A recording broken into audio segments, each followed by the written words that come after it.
What's happening? What's going on, Mo? How you doing, man? Pretty good, pretty good.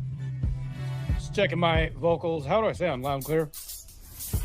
Yeah, you sound good on my end, yeah. All right. Just wanted to make sure everything was like flowing correctly. So I understand that we're meeting on one accord here for a specific purpose, just to kind of do a little bit of a review, right? So if we're thinking about this, like, there's a lot that we're going to go over, but I think it's not going to take much. Yeah, it's okay. Really well, just so you're good with me giving my, I guess, comments though for the actual. Yeah, you can go ham on them as it were. Like, okay. Because on the blind pill itself. Okay, all right. Just want to make sure. I don't want you to feel like I'm like, ambushing you or anything. This is just no. You're fine. And by the way, I have comments for some of the arguments that I heard from the other side too, which I think are kind of dog shit in a lot of ways. But so I do want to present something first, though. It's a video. So yeah, okay.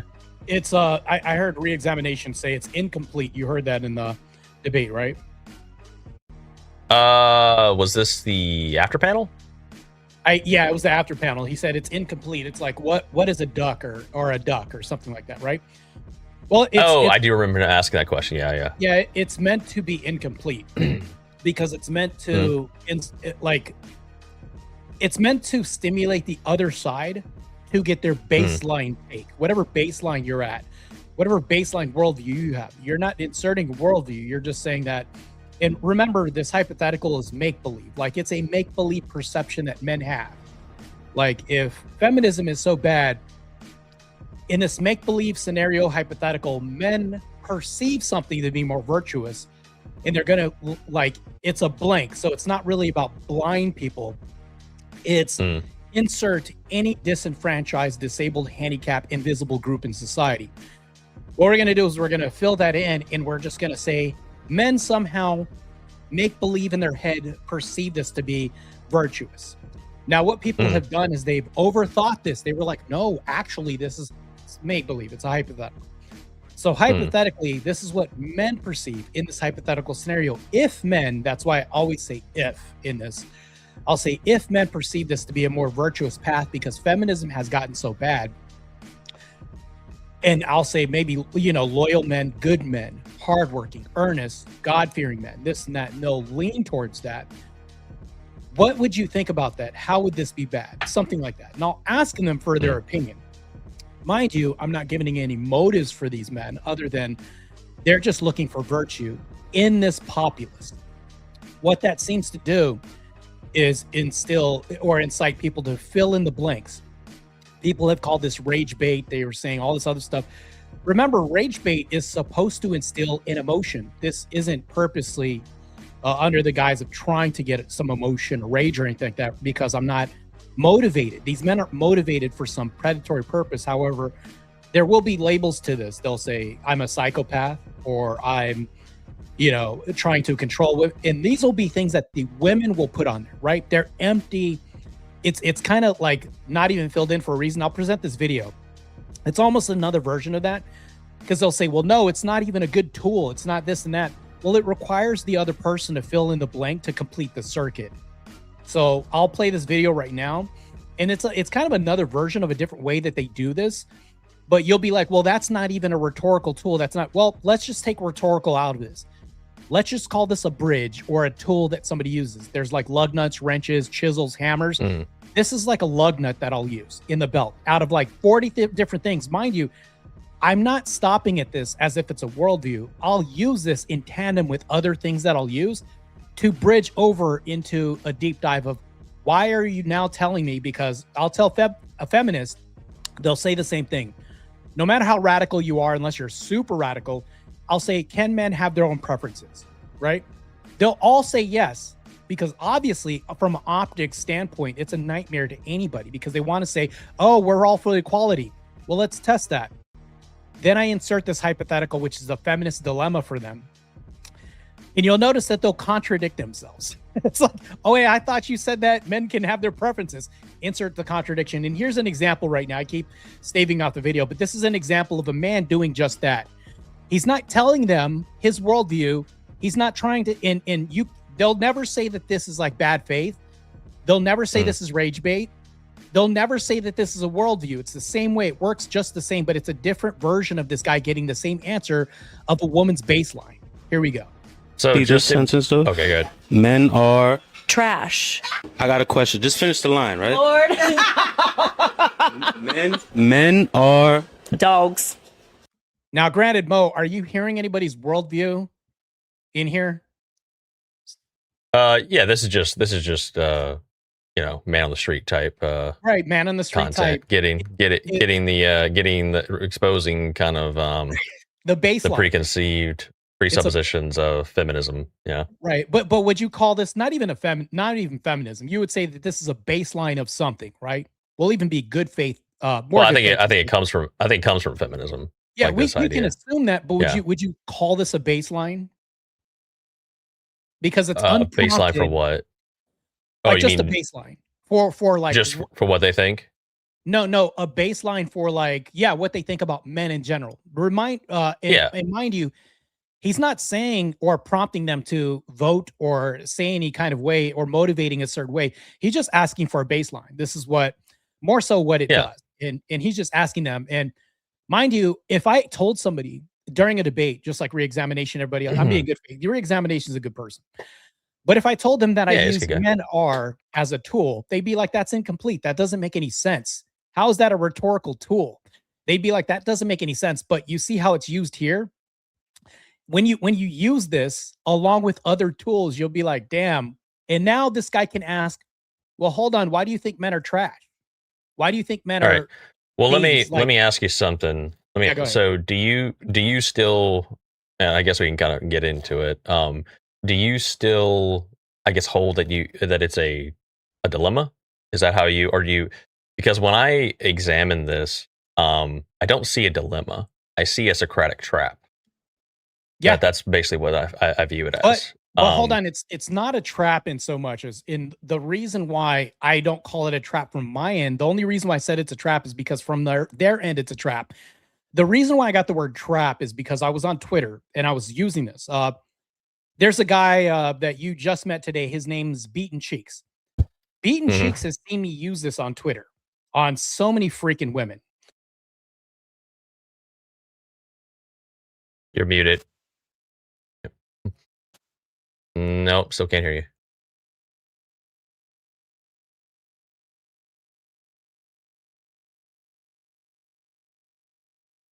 Still can't hear you. Made like a static noise. I just heard another static noise. Can't hear you now. Yeah, take your time.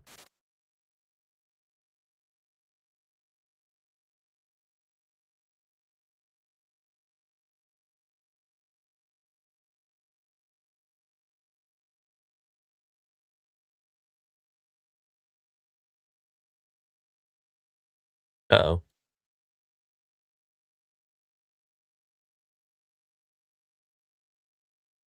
Still can't hear you, man.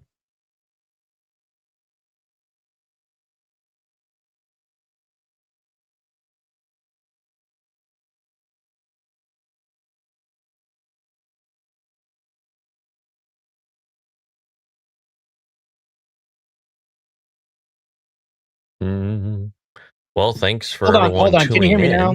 All right. Oh, wait, there you go. I must have hit my mute button. I forgot because I had to switch everything around where I have a mute button on my microphone. So what it does is baseline. So nobody would ever call what the guy's doing in the video. They would never say that, no, it's not a tool. Nobody would ever say what he's doing is not a tool. A tool is well, they would call it something like Socratic. It would be along the lines of like a Socratic trap. It's basically asking questions and you know your audience and you're getting what you're wanting from them to extract, then turn that into, okay, this is your standard. Now let's apply that standard to something else. So you are asking a question, right? So he's asking a question. Now the question doesn't imply any motive. It's not incited to be rage bait. Nobody would ever call what he's doing rage bait, right, Mo? You would never call it rage bait, right? Well, it depends on where he goes with it, if it's rage bait or not. No, like just that by itself alone, is it rage bait? No, you just I would say you're just asking a simple question. Yeah, you're getting an answer. You can even say that this is like a data collection tool. We'll even use that, right? We'll label it a data collection tool because what happens is we'll play the rest of it and he's going to get more data, right? Men are idiots. Now, granted, she wasn't given a prompt. She wasn't ushered to go, hey, you know, like, and here's the reason why they kept falling into this, even in the debate, is if these women knew what this was or what it was used for, do you think that they would fabricate their answers differently if they saw this video before doing it? Be a little different, right? Well, definitely. Yeah, it would definitely be different. So I'm literally, because this is the first time, especially if it's to the end. If they saw like where it leads to, right? Yeah, but I mean that's the case with most debate tools, honestly. So I think I discovered Socratic question and that sort of thing. I think I discovered while using this during debate, if you tell people what it is, they're going to avoid doing this. That's why I reject the premise. I'm not going to answer this. I've asked the female debater I was debating, well, how do you get out of it? I think 3 times during the debate, she didn't even get into the dilemma to even ask like how you get out of this or escape this. Because there's no way to do this because you're screwing yourself. And you notice how if I tell you what it is, you're not even going to entertain this at all. Like if I go up to you on the street, like the man on the street here, and I say men are, you can say, well, I reject the premise. It's not even complete, or you're going to make something up, or you're going to fabricate something to get out of this. What I've noticed is on X, I'm not telling people like, hey, this is what it is. Like it would suck. It would be a horrible tool if I went up to you and said, hey, this is what it's designed to do. It's designed to expose your feminist ideals or your baseline. All right, now answer the question. It really wouldn't work, right? So literally in the debate, people were like, I want to see this tool being used. You can't, because if this guy on the street said, I'm going to go around and ask what men are, and if you answer bad, it's going to make you look like a feminist. All right, now answer the question. You get nothing but fabricated answers. But it's designed to where if you're using this in a debate. So a question on that, right? And this kind of leads into, I guess, my first critique of I don't really see it as a dilemma, right? Because the criteria for a dilemma requires that each horn is exhaustive. So to get out, they have no way to get out of it, right? So I guess the question I would have is, what would happen? I think this is the reason, the reason this would work when the scenarios that you're discussing is because you might be deploying it in. I'm assuming you're deploying it in situations where either they're feminists or they don't say they're feminists and they don't think they're feminists, and you're exposing that they do have feminist axioms and tendencies, right? Like there's a specific way I do this. This is how I do it. I'll demonstrate it right now. During the conversation, I'm not going to present this up front with a woman. Let's say I'm on X Spaces, because it really works well because you're not seeing me, you're hearing this. Like a bunch of rooms, right? And there's a lot of spaces where I've used this. I didn't want to scroll back like to 2025 to pull up the recordings for the debate. But what happened though is in these spaces, I wait till further down the conversation. We'll have a general conversation. And there are some people that I don't even think are feminist or not even outed as feminist. I'll bring this up. It's like a nuke. And I'll say, hey, do you think that men should have preferences? It's okay for all of us to have preferences. You agree on that, right? They're going to lean the egalitarian route because remember, feminist is voting towards or they claim it's for men too. They claim it's for men too. Yeah. Do you think that men, should have their own preferences? But I'll always insert the men, right? Everybody, even the people who I outwardly know on Twitter at the time, like there was a couple women that I knew, obviously, that were in the space. They'll say, yeah, men should have their own preferences. What's a problem with that? It's like, all right. So then we have a little bit more conversation. And then I talk about dating for a little bit. And I say, hey, what if one day, because I think feminism is so bad.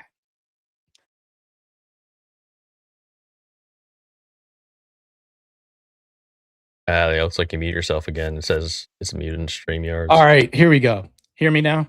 Yeah. And then I say, what if one day, like there's been times I said what if I decided to do this? Mm-hmm. So that way it's not a worldview I'm prescribing to somebody too. Like the stream, somebody asked me, Marte, would you date a blind woman? Right?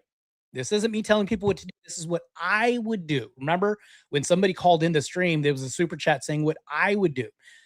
I would, to be honest. I mean, my mother was deaf, so I look for my mother and women that I date, meaning like not because she's deaf, but because of the virtues that she has. She just happens to be deaf, right? So you can see I can have my own anecdote. We can throw that out, right? But I'll say, what if I decide to, or I might even like, because there's times I've hinted like, hey, the dating dynamic, it's like a minefield right now in dating. What if one day I decided to look for more virtuous women? So I look for a disenfranchised community, and then I'll point to blind women. And I say, well, there's beautiful sites on there with beautiful women and things like that. I'm thinking about moving towards that because I believe them to be more virtue. It doesn't mean that it's a fact or it's something that, because I think people overthink about this. They'll say, well, no, if you look at where are the studies on this, no, it's the blind pill isn't even about blind people. It's not about people with no legs or can't see, can't hear, anything like that. Right. But you can understand how that can derail that basically gives them an attack vector, right? Because if you attach to a certain segment of the population, I think attaching virtue to it is an attack vector, because then you have to account for that. Well, I will say, because that's why I say I perceive them to be, right? I perceive them to be, and then I'll describe things, because if you know, there was I'll even give you a story, because I've said this. So just so I'm clear, in this, you're basically not giving an account. Like the guy could be wrong just for whatever reason. He just views it this way.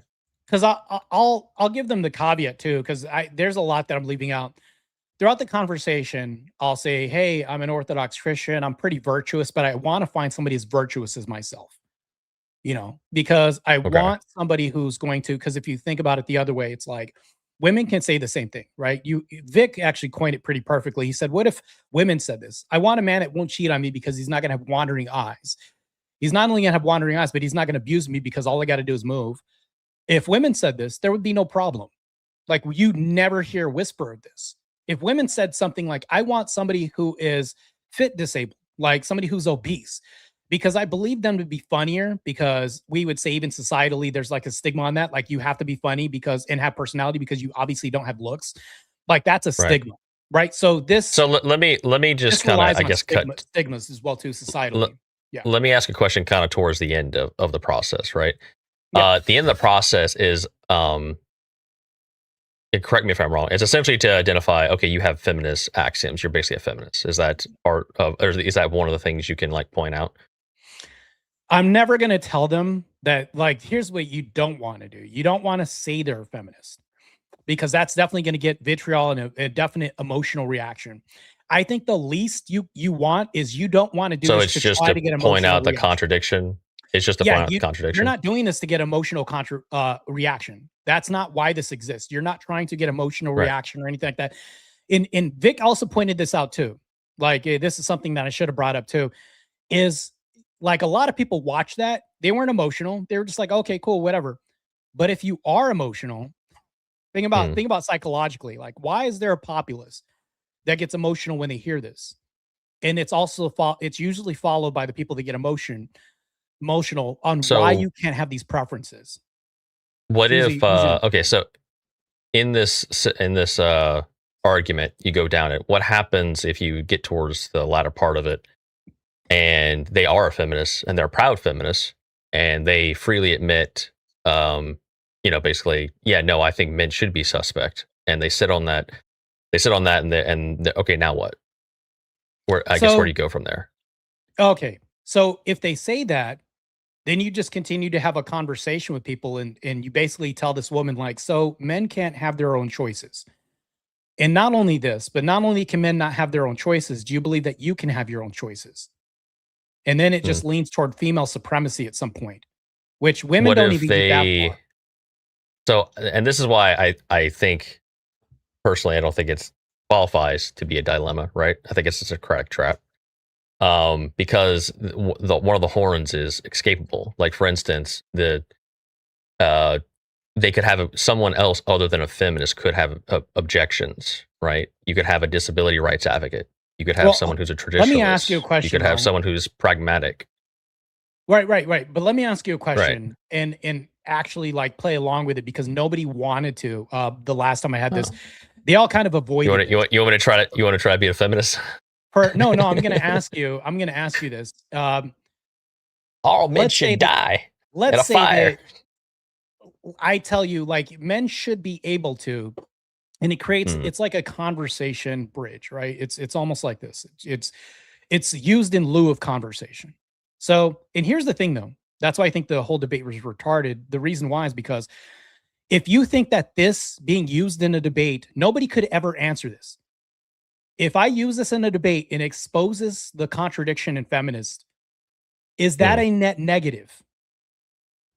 They couldn't answer this, meaning like they couldn't tell me that it is a net negative or why it is a net negative. The thing that I'm using, how is this bad for me exposing feminist? And think about that. If I said I created a weapon that's a sword and it kills all aliens, meaning like green-eyed, bug-eyed aliens that want to integrate in our society, and it only helps me to stave off or hamstring green-eyed aliens or whatever, right? But there's a group of people that are like, no, that tool is a net negative, even though they themselves hate green-eyed aliens. Wouldn't that be in the aliens' position for you to hate this thing that I'm using to expose the aliens?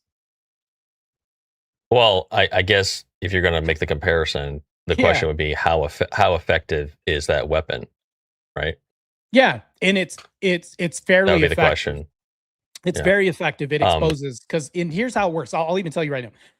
I'll make the conversation and say, listen, if one day men, I'll tell them right out, like earlier in the conversation, do you think that men can have their own preferences and choices later on? But to answer your question about using a tool that, like, I'll just answer it directly. Using a tool, if it exposes, if it gets you, I guess what you're looking for to expose the hypocrisy and feminism for a larger audience.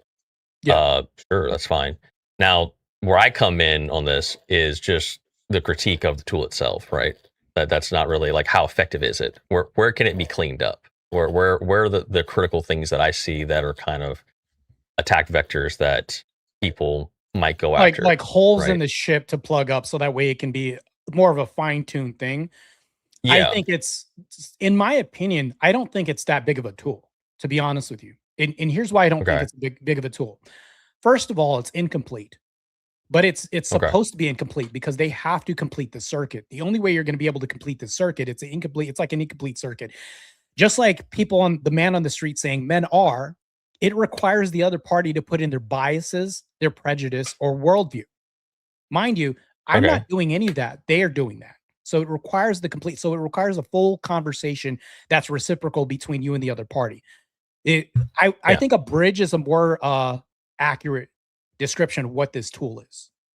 Right? So based on what you just described earlier, the way you positioned it was, hypo, or you position it as the guy doesn't really have evidence for why this chick might be more virtuous. Why not just drop the virtue angle altogether? The reason why I don't want to drop the virtue angle is because there's certain reasons why. Now, this is anecdotal, but I'll tell you something real quick because I have to say this. Dark Side is saying it's meant for crash out or rage bait. No, I don't see where she's getting this from. If I'm trying to get a contradiction from somebody and they're crashing out because they realize they contradicted themselves, like that's you crashing out because you realize that you've been exposed, maybe. But this isn't like to try, like, think about it. If you're trying to find out that somebody's contradicting themselves, like if there's a guy saying, I think it's okay for men to sleep around, but women can't. And then I tell a guy, well, you're creating more hoes for society for all of us to deal with. That's a contradiction. Is that making men crash out when I say that? Because it's pointing out the contradiction. You can't be a hoe maker and complain about hoes. That's what that is. Is that making people crash out? So in a performative contradiction, we expose Jesse Lee Peterson stuff. That's Jesse Lee Peterson stuff. But I just exposed a contradiction. Is that meant to make somebody crash out? No. If they happen to crash out because they've been exposed, then that's a them problem. This isn't something I was aiming for. I was actually looking for the contradiction. And if anybody's looking for the contradiction, they're not looking for emotion. They're looking for data, right? And that's all this is. It's designed to just look for data, right? So if we're looking at this, you're saying it's a phishing tool to pull out underlining worldviews. Yeah, underlining worldviews. That's why I said like Okay. biases, prejudices, things like this, perceived notions. So in the scenarios that think. I painted, where like they take some other approach, where like I said, they might be a disability advocate or a traditionalist, and they might object on those grounds that are not inherently feminist. You just kind of move on? Like, is it a situation where you're casting a net with a lure, and to see if anyone bites, and if no one bites, then you just kind of move on to your next argument? So what I do is, so here's the best part about this. It's almost like a conversation tool in a way where if nothing happens, you continue just the conversation. That's great. Because I'm talking to women. Okay, so yeah, you do. You go, okay, that's If nothing essentially what I was happens, asking. it's fine. Yeah, if nothing happens, it's fine. Like, I'm not ultimately disappointed. That's why I think that people use things like this all the time in conversations, right? If A, then B. You know, we look at the entailment of how we got there. It's just another bridge to another thing in the conversation. If they don't present a quandary, then that's fine. You know, so I think about things like this, especially when I'm having conversations with people. But that's why I think this debate was funny. We're going to demonize something you're using as a segue to get an answer, to try to find an underlying truth. Sorry, I distracted you too. You were going to explain why you think you should keep the virtue language in the trap. What's the reason? I was gonna tell you a story. So there was do you know what an idiom is? Yeah. Right. So sign language was my first language. So when people make things like you couldn't possibly know, like Emmett and people like this were making comments, they were like, you don't know for certainty. Well, I grew up, like I learned how to speak like at 9 years old, like later. So I was signing my way up until 9 years old, and like English was my second language. I was around blind people, deaf people, and things like this. So I have a workout video that's still on my channel right now with a woman named Katie, who's gorgeous. And she flew here to my state, and we did a workout video where we were signing the whole time. We were signing using American Sign Language, describing the workout, describing the training we were doing, articulating the tension in the machine and what we were doing and the angle we were going for and all this. I sat down with Katie after this this thing, right? And we were talking, and I said, "Oh, it's you did great. It's a piece of cake." And then she said, "No, I'm on a diet." And I said, "No, that's when I say piece of, no, I mean, it's easy. Like but do you understand the context that's missing sometimes in culture that won't get through to like a certain populace, because the nuance and context will be unfiltered when it gets to that person? Like whenever you hear things like every kiss begins with K, do you think a subset of populace might miss that because she did, because she got engaged and she didn't know what the hell that meant? This isn't like just indicative of this culture. There's other cultures as well too. So these idioms, when you're like learning sign language, they teach you the idioms, because you have, like when you're making sign language, you're making faces and stuff, and you're making these deaf sounds and stuff. Like it's just, you're doing things and filling in the gaps to give the context. Yeah, you have to fill in the gaps because it's missing a lot of context. So when people like Emmett say things like, no, they would know exactly what this is, or they'll know. And I'm like, you don't it's hard to explain it to somebody who doesn't know in that community. So she was telling me, and I was asking her questions, and she obviously, I think a lot of people in the disabled community hang out together. I was asking her, because I was like, she did like a little whatever. And I was like, oh, so you know how to twerk? And she obviously knew what twerking was, right? So there's some degeneracy that can go through. And she had a friend that was blind. And I was joking. I was like, does your friend know what twerking is? And she was like, I don't think she would ever know what that is, because she wouldn't be in the club doing this thing. How do you know what twerking is if you don't know what it looks like? You know? So it's like, I got that. We had that conversation on the couch at Metroflex Gym here. And we have this conversation. I was like, because if you're missing out on what a piece of cake is, you know, it's not actually cake. You know, there are idioms that are missing. And then like just asking her if her friend knew what twerking was. And she was like, nah, she's like, she doesn't know what that is. Like she knows, she grew up with her. So I was asking her, I was just like, so how, like, do you understand why there's a lot of things that can get filtered out and missing in how she's like, I mostly stay at home, because if I'm to go out, you know, there's a lot of things that I have to depend on, whether or not it's technology or anything else. So there's a lot that has to get through. There's a natural filter there, right? So when I looked at this and my mom growing up and all this, naturally I would think, okay, so they're going to be less susceptible to propaganda because of that. There's going to be context, nuance. The idioms are gonna be fucking crazy. Like, so it's like they're like let's say that there's like a slowed down time frame of people in culture adopting feminist traits, right? Well, they would be like Katie would be like 5 years behind, everybody else. And this is me being charitable, behind culturally what things can be perceived to be when there's like nuance. And feminism would tell you, buy the bag, girl. Well, what do you mean? Why am I buying this bag? Well, there's a lot of context when it comes to this and the conversation about why this bag may be good or whatever. I'm just making shit up right now. But so there's a lot that can get filtered through. So that's why I thought about the virtue. But you have to think about that. What is feminism lacking? A lot of virtue. So, okay. Yeah.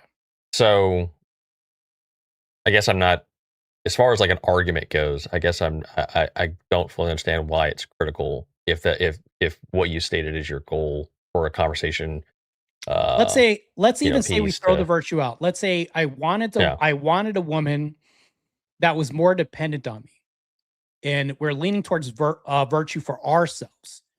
I want to be the hero that slays the dragon that a woman depends on, because in this current society, if you're wanted and not needed, you're interchangeable.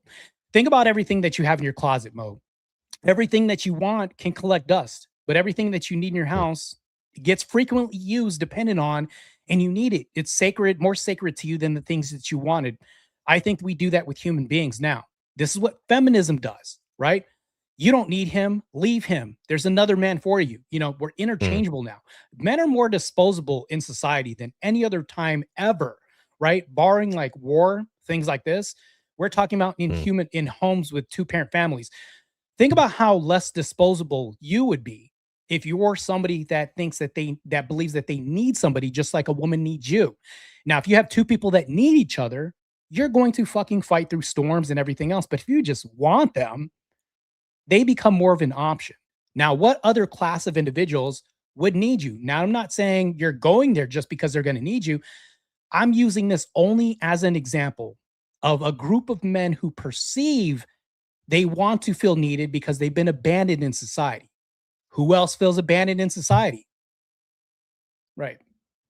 Yeah, I think taking it off of, like I said, I do think the virtue angle is an attack vector. Even the argument that I was messing around with that I went on ABG before your debate, that's why I purposely didn't give the guy even a good reason. Like, he just perceives it this way, right? Like that they're more philosophically inclined, they're more mentally stimulating. I use things that aren't really attached to even their blindness. Really, you can't really like necessarily attach that directly, but it's more of he just went through a bunch of dates and he noticed that the blind women were more of this nature, and so that's why that's his preference, right? That's actually a good, because you know what? Yeah, okay, I can see your point. Yeah. So right. So when you attach it to something, good, right? My example would work good with just men needing people who need them, just like they want to be needed, right? Men. Yeah, I don't think there's anything inherently wrong with I think men and women need each other, right? So it's kind of a fundamental.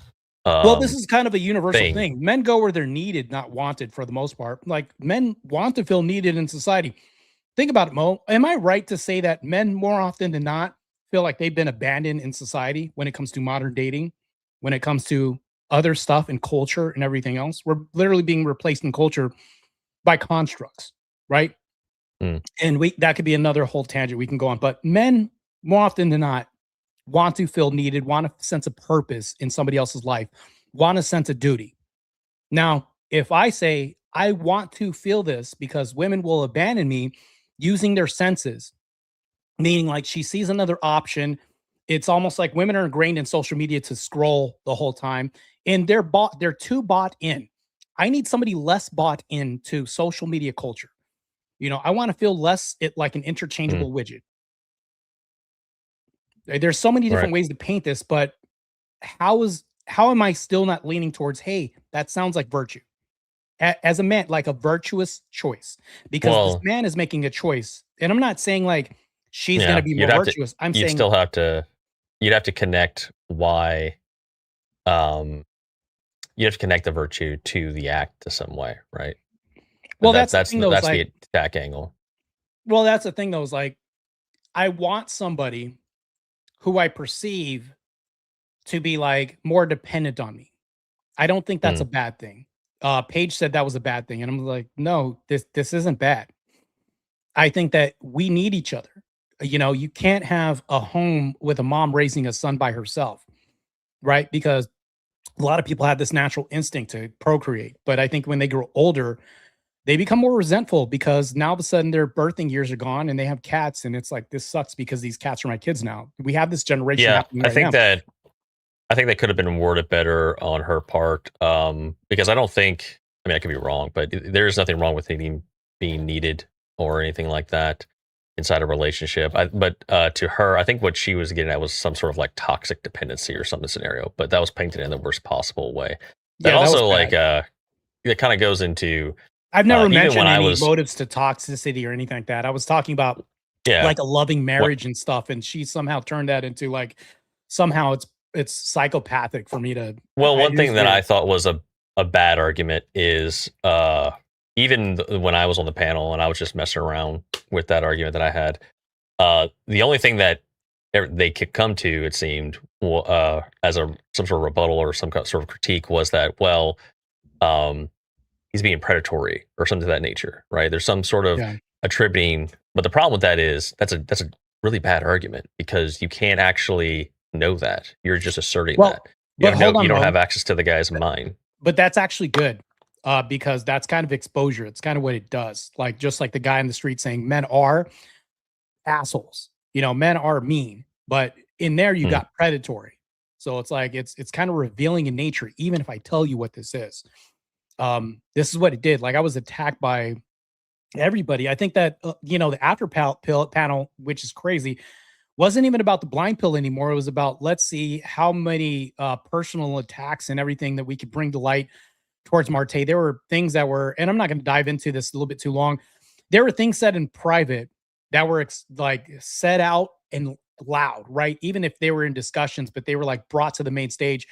All of this was weaponized towards me, and it was no longer about the argument about the blind pill or anything like that. That's why I'm changing my stance on debating people who are in closer proximity to those people, because it's a liability. I want to preserve my channel and my brand, and I think that if I'm around them, they're closer to the people that want to cause injury to my channel, my brand, my reputation, destruction, docs, all this other stuff. But anyways, that's a side tangent. But back to the blind pill.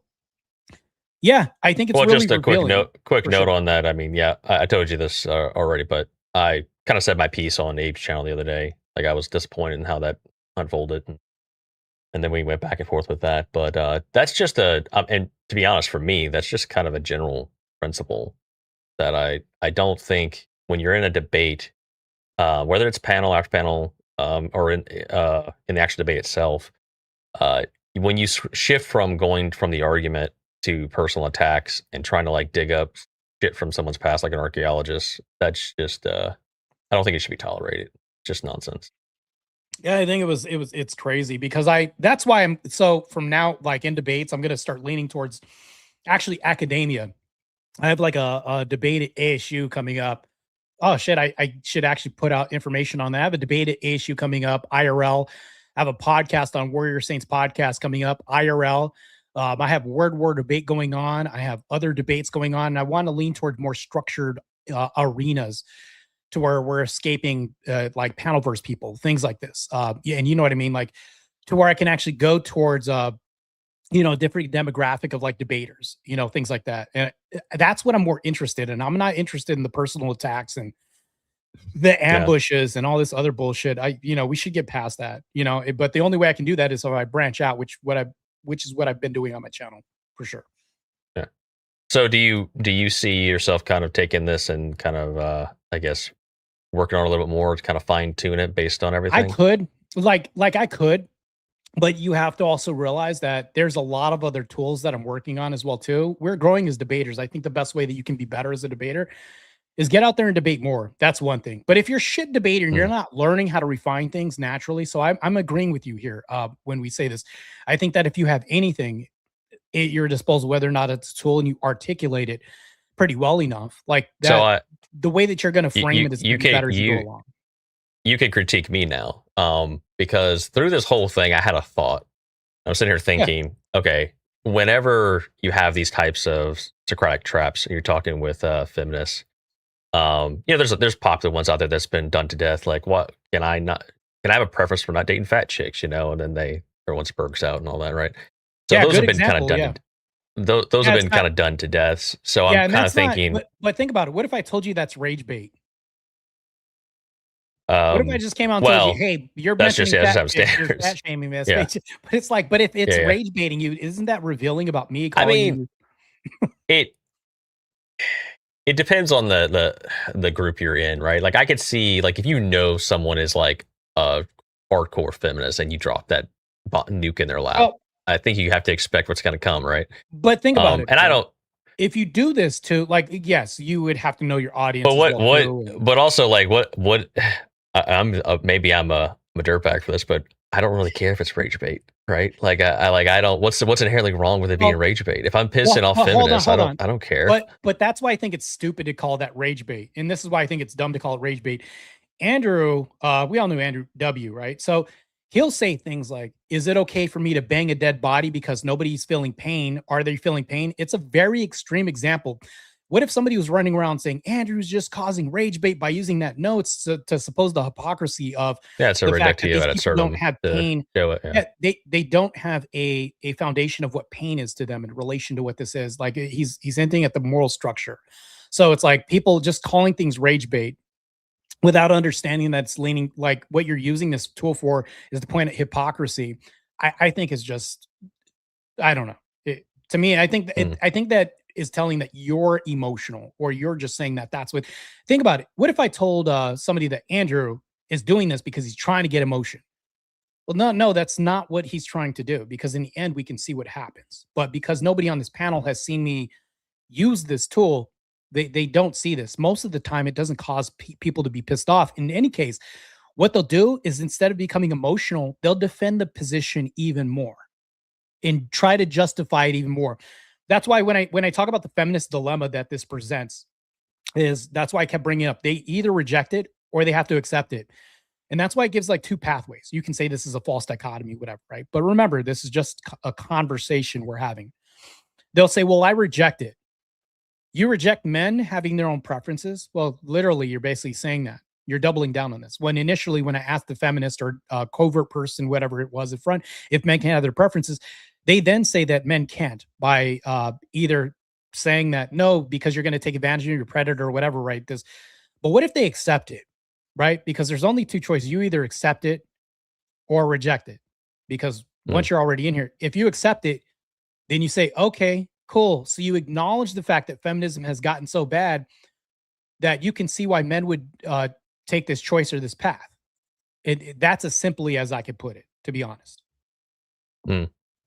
So I was sitting here thinking through like this type of argument, and one thing that I know from seeing feminists talk and whatnot, and just the dating field in general, they tend to not have a problem. Like if a guy asks, "Do you think it's fair that a guy should has to basically kill himself and work his ass off just to get to the top 10, 5-10% to be desirable by the majority of women?" Something along those lines, right? And then they'll come up with they'll just say, no, yeah, that's fine. He should do that. That's expected. Guy should be, filthy rich and 6-pack and 7 foot tall and all this other nonsense, right? And then, and so the thing that they're saying there, so when they admit that, you could kind of play with it. I thought it would be fun to say, okay, so if that's the case, you're saying that like them struggling, that's okay. And, okay, yeah, sure. If you get agreement on that, that's basically just to get them to agree that men struggling is not inherently bad and they don't really care about it, right? It's like, so then you go, okay, well, I agree with you, right? I think struggle does make character. So I think from now on, what I'm going to do is I think that builds character and makes people reliable. I think I'm just going to look for women who were homeless and recovered. Poverty, women who suffered lots of poverty. I think they're better than all the other women out there. I think a woman should have to go through some suffering. I'm gonna go find me a little hottie who's like dirt poor and can't is struggling. I want to see some struggle. I want to make sure she's in for the long haul. That would sound crazy. Yeah, but and this then is why. And then if they go into it, right, if they start arguing that now they're having to argue against a group that they should, feminism is all about the marginalized and the vulnerable, but now they're arguing against another woman and saying like, no, that doesn't make any sense, or you shouldn't have to do same thing, something like that. It's right? The same thing. So you're literally doing. But that's a Socratic trap. Right, that's a Socratic it's trap. The same thing. It's a Socratic, like what you're saying. You could call it a Socratic trap, but I've heard other people do this too. I've even done this before in a different way too. I've said things because I'm a pro athlete who's doing stuff right now. But this is what I've said. I said, if I ever have a business, I'm not hiring fat people. And this causes a lot of vitriol, but how am I wrong? Right. The reason why, and I'll say the reason why I wouldn't hire any fat people. People oftentimes get pissed, but it's not rage bait, right? There's a commonality, right? I'm not going to say it's absolute, right? But there's a commonality. I'll say because fat people tend to be more lazy. Not to mention this, but fat people tend to not hold strict guidelines towards self or deny self or die to self when it comes to your passions and things like this. Fat people tend to lean less towards suffering. They'll choose the more convenient route. Why would I want that work ethic at the job site? So what people will say is they'll get pissed off and they'll say, well, so I can't have healthier people work for me. You see what I'm saying? So it's like, and then what's going to happen is if I want a fitter nation, like a nation of more fitted employees or whatever, the simple fact that you're fighting this, like, let's say I'm using that as a vetting tool for employees or whatever, or and I'm on a podcast or whatever. Let's say, Mo, that a woman fights this because she's pro body positivity and she fights this.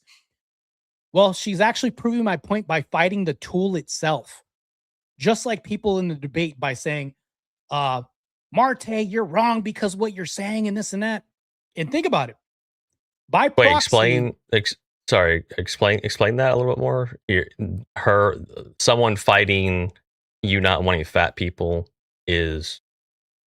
So if she says that, I want more healthier people in the nation, that's fine. But then you bring up this thing, your standard that you have a standard, and she fights that, right? Okay, so you're really not pro-healthy people, as you say you are, like to some degree, right? It's kind of pointing more towards that, right? So if I have this thing that I call the feminist dilemma, and I bring it up, like let's say it's trash. It's a concept. Let's just call it a concept, and it's incomplete, just like the man on the street saying men are, and it's absolutely incomplete.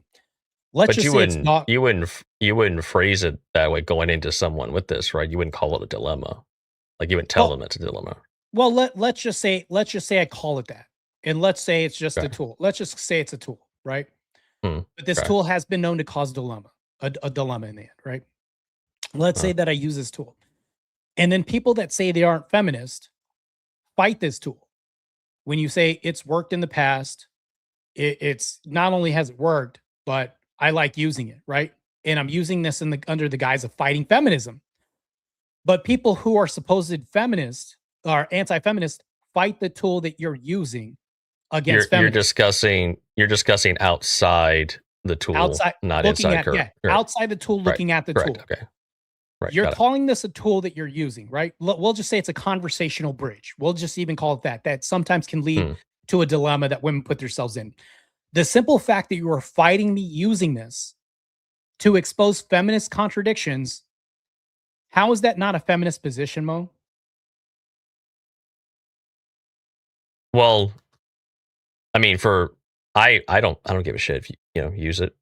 No. Like I'm just asking, wouldn't that naturally be a feminist position if you are fighting something that somebody's using to expose the contradiction or the contrary nature of feminism? Someone could also not like it just because they don't think it's a good tool, though. That's the other option. They can think it's not a good tool, because after all, it is a hypothetical. But let's say that they're fighting this. Let's say it's a shitty sword that I use in battle, right? The sword is really shitty. But why are you fighting any weapon that's being used in the battle against feminism? Well, from what I heard from the objections, it seemed to be most of the critique of using the tool. a bad light or it gives bad optics. But that was based on Well, they're going to give their themselves a bad assumption optic. of that was the based on the assumption that it was the explanation you were giving or the hypothetical you're posing has predatory things inside it, which I don't necessarily agree with. Well, No, well, that would mean that a portion of this is kind of working to almost too good, right? To some degree, as somebody else said that I knew. yeah, Because I had okay. so I had a bunch of DMs after that, and like a shit ton of not dilemmas, but a bunch of DMs after that. And then I saw comments, and then I heard a lot of voice messages left in my DMs, and they were just like, they were basically at the end of the day telling men that they couldn't have preferences once they saw. Because I asked them, I was like, "Did you see the full debate?" I got a lot of messages of people saying, yeah, they're basically saying that you can't date blind people or all this. And even if they attacked the tool, they were just like, if you're using this for that cause, why would they be antithetical to you using it towards that cause? If you even believe it works and they don't believe in it, but you believe in it, why would they still be against it? So it was like it presented a conundrum, and I was like, yeah, that they're kind of right about that. Like, even if I have a tool that's broken, doesn't work, the simple fact that I'm still going to war, trying everything that I can at my disposal, and even maybe even what would be construed as a shitty tool, why would you be against this? Just think about that for a second. Well, I mean, like I said, The bigger picture, a lot of why would you people, be against it? had a lot of people had different objections to it. I just think a lot of the objections for the stuff that I heard was, well, actually, some of the critiques I do agree with, right? Like, I do think the virtue thing is an attack vector. I think calling it a dilemma is a problematic, and some of the other stuff that I listed. But outside of that, outside of my critiques for the tool itself, I don't see any. You know, if you want to take this and you want to refine and you want to, keep using it, and I don't give a shit, right? I'm just giving you my opinion on the I guess the tool as it stands.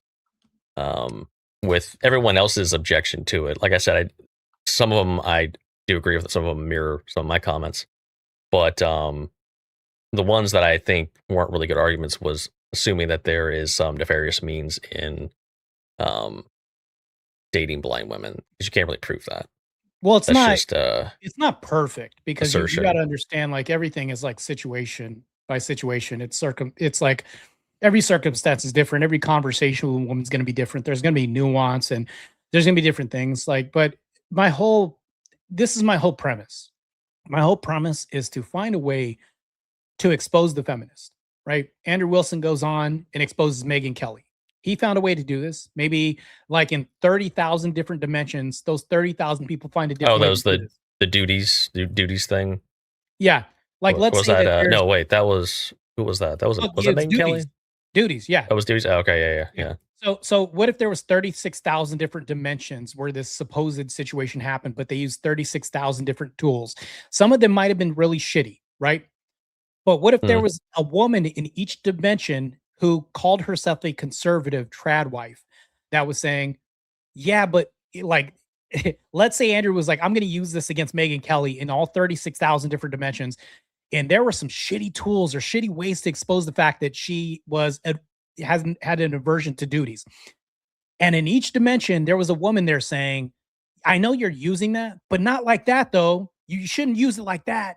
But I'm like, the whole point of the matter is he's fighting to try to expose this. Why would you hamstring somebody in the battle of doing this? I want you to look at the bigger picture mode, because this is how I see it. If we're looking at the bigger picture and you're using something, like let's say it's a small Hmm. tool to break down a rock. I'm like, fuck, at least he's trying, because if you look at the trenches, they're fucking empty. There's nobody in these trenches fighting against feminism. There really isn't, because I'm out here. I'm on Tom Foolery's channel, Wick's channel, doing all this, and I'm just like, where the fuck are these men? Where the hell are these men fighting, doing all this? They're either simps or they're either incels or whatever, and the populace is just freaking brainwashed. It's me fighting, and then a few other people fighting. Like, these trenches are really like desolate. So whenever I'm doing something, I get critiqued. It's almost like sewing circle Christians saying, yeah, I like a leader, But I don't want you to lead like that, though. Don't lead like that. Like, but that makes you the leader. So if I'm using a really shitty tool and you're telling me that it's not good, I'm like, there's only 3 people in the trenches fighting, but you're going to tell me that what I'm doing isn't good somehow? When I'm fighting this, where are you fighting? We need you in here with us fighting, but you're here fighting me, fighting them. Like, but it creates this dichotomy where it's like, why fight the fight? That's the external question on the outside looking in. And I pondered this for quite some time. I'm just like, why are you fighting the person that's fighting the very thing that you supposedly want to fight?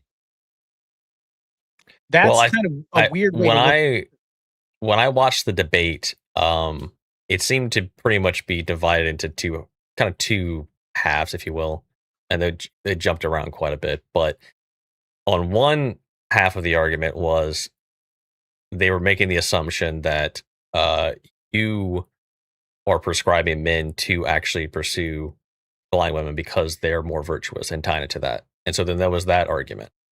And then the other half of the argument was at the tool itself and dissecting the tool itself. Right. Well, there's a flub that they made too. When I say I perceive them to be more virtuous, doesn't mean they're actually virtuous, whatever this is. Like I think people think too hard about this. Remember, Mo, the blind pill isn't about blind people, deaf people, disabled people, things like this. It's meant to just throw a filler in. You know what I'm saying? For something to reference. I'm going to start running my homelessness pill. That's what I'm going to. There you go. Yeah, but think about it. You're homeless. Like, think about it. I wanted to create something that was see how they like that. But I wanted to grab something that was kind of more borderline controversial, right? Something that was going to grab eyeballs and definitely going to get your attention. The homeless pill, yeah, I would say that too. And Andrew Wilson saying something like, "All right, is it okay to bang a dead body?" That's going to grab a lot of eyeballs. The whole point that what you're doing, Andrew Wilson, what I'm doing is trying to expose hypocrisy. Why try to hamstring this? Why fight the fight against feminism? That's the big, like, if we look at the big picture, because there has to be a bigger picture, we can say, well, statistically, blind people don't have virtue. Like, let's forget all that stuff. If a person is trying something and they're in a battlefield by themselves, but you're over them saying, but not like that, though. What are you doing? Are you actually helping us out? What are you doing? Are you being our mother? Because we have enough of these women that want to be mothers to us externally. So in your tool with this, it's posed as currently you're saying as a hypothetical. Yeah. What do you think it would work better if you bite the bullet and say whatever angle you're going to take that no, you should. I would do say this? but I would say the way that I did bite the bullet on my own stream was the streamer actually asked me this, or a chatter asked me this. He said, "Would you?" But for some reason, somehow this got conflated in the debate, and they were like, "No, you said that they should do this." They're like, it was framed as the way that the public is going to perceive is you're prescribing this because you're saying that you would. If I say I would like to do something, when somebody asks me, "Marte, would you?" I don't see how that can be perceived unless you got in through half of the conversation and you missed the part where I was asked if I would. It's almost disingenuous and bad faith to frame it that way. If I'm being asked what would I do, because they asked specifically, and I'll even be real front with you. Yes, I would, because I come from that environment, so I can understand it, and I'm more sympathetic to that. But even if I did do this, which I did, I said that. Why? And this is the part that blew my mind. Why demonize that? I never understood, because if I said, which I thought about, this is anecdotal, think about my mother, because you want a good man who's raised by a mother wants to find his mom in other women that he dates. Checks out, makes sense, right? So if I'm looking for this, right, we want to find Mary, the mother of Christ is like the epitome of what you want a woman to be in. You're going to look for that in women, right? That's why she is the Theotokos, why we look at that, because who are we going to compare? We compare ourselves.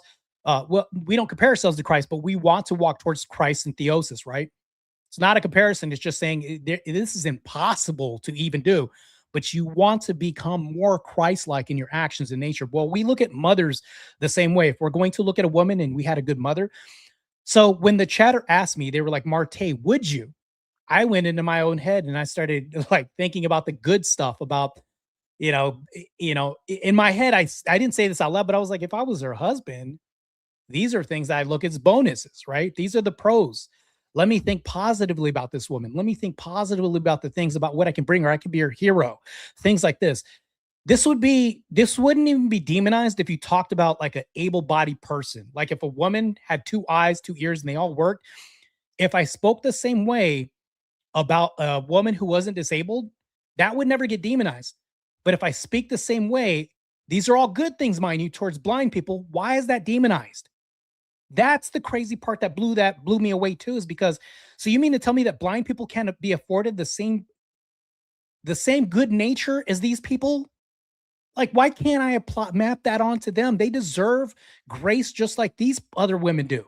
They deserve to get somebody who loves them and appreciates these things and can joke with them about life. And, yeah, sure, they have a disability, but I'm looking at things from a good perspective. These could be the pros and all this, but somehow that was demonized. And that's crazy, which is really revealing in nature. It points to the blind pill thing that I was talking about. It was like, oh, men get demonized for their preferences. That's inevitably what happened. I was demonized. Yeah, that was the portion of the debate I was referring to, where they were looking at it as prescriptive language. That's what they were arguing against, and that's where the back and forth went, from what I saw.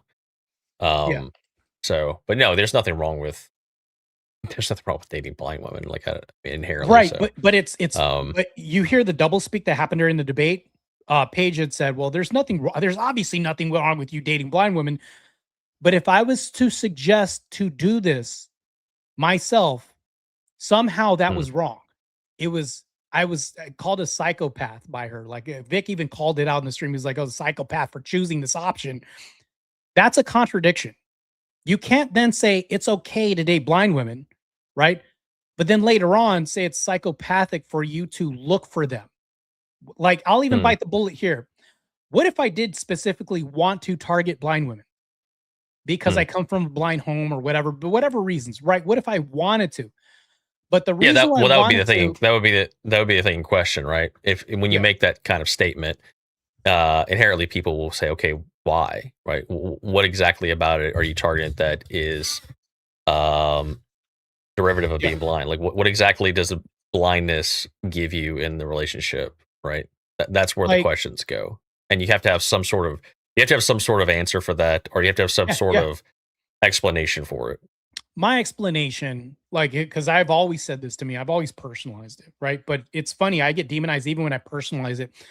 I'll say I knew this blind woman, which was my mom's friend. My mom was Marie, and my mom had a friend who's blind, right?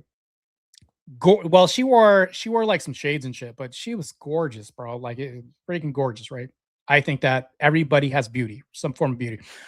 I grew up and I was like, she's really pretty, and I like knew that. But what if growing up like in that condition, because my mom's a beautiful woman, right? There are beautiful deaf women out there.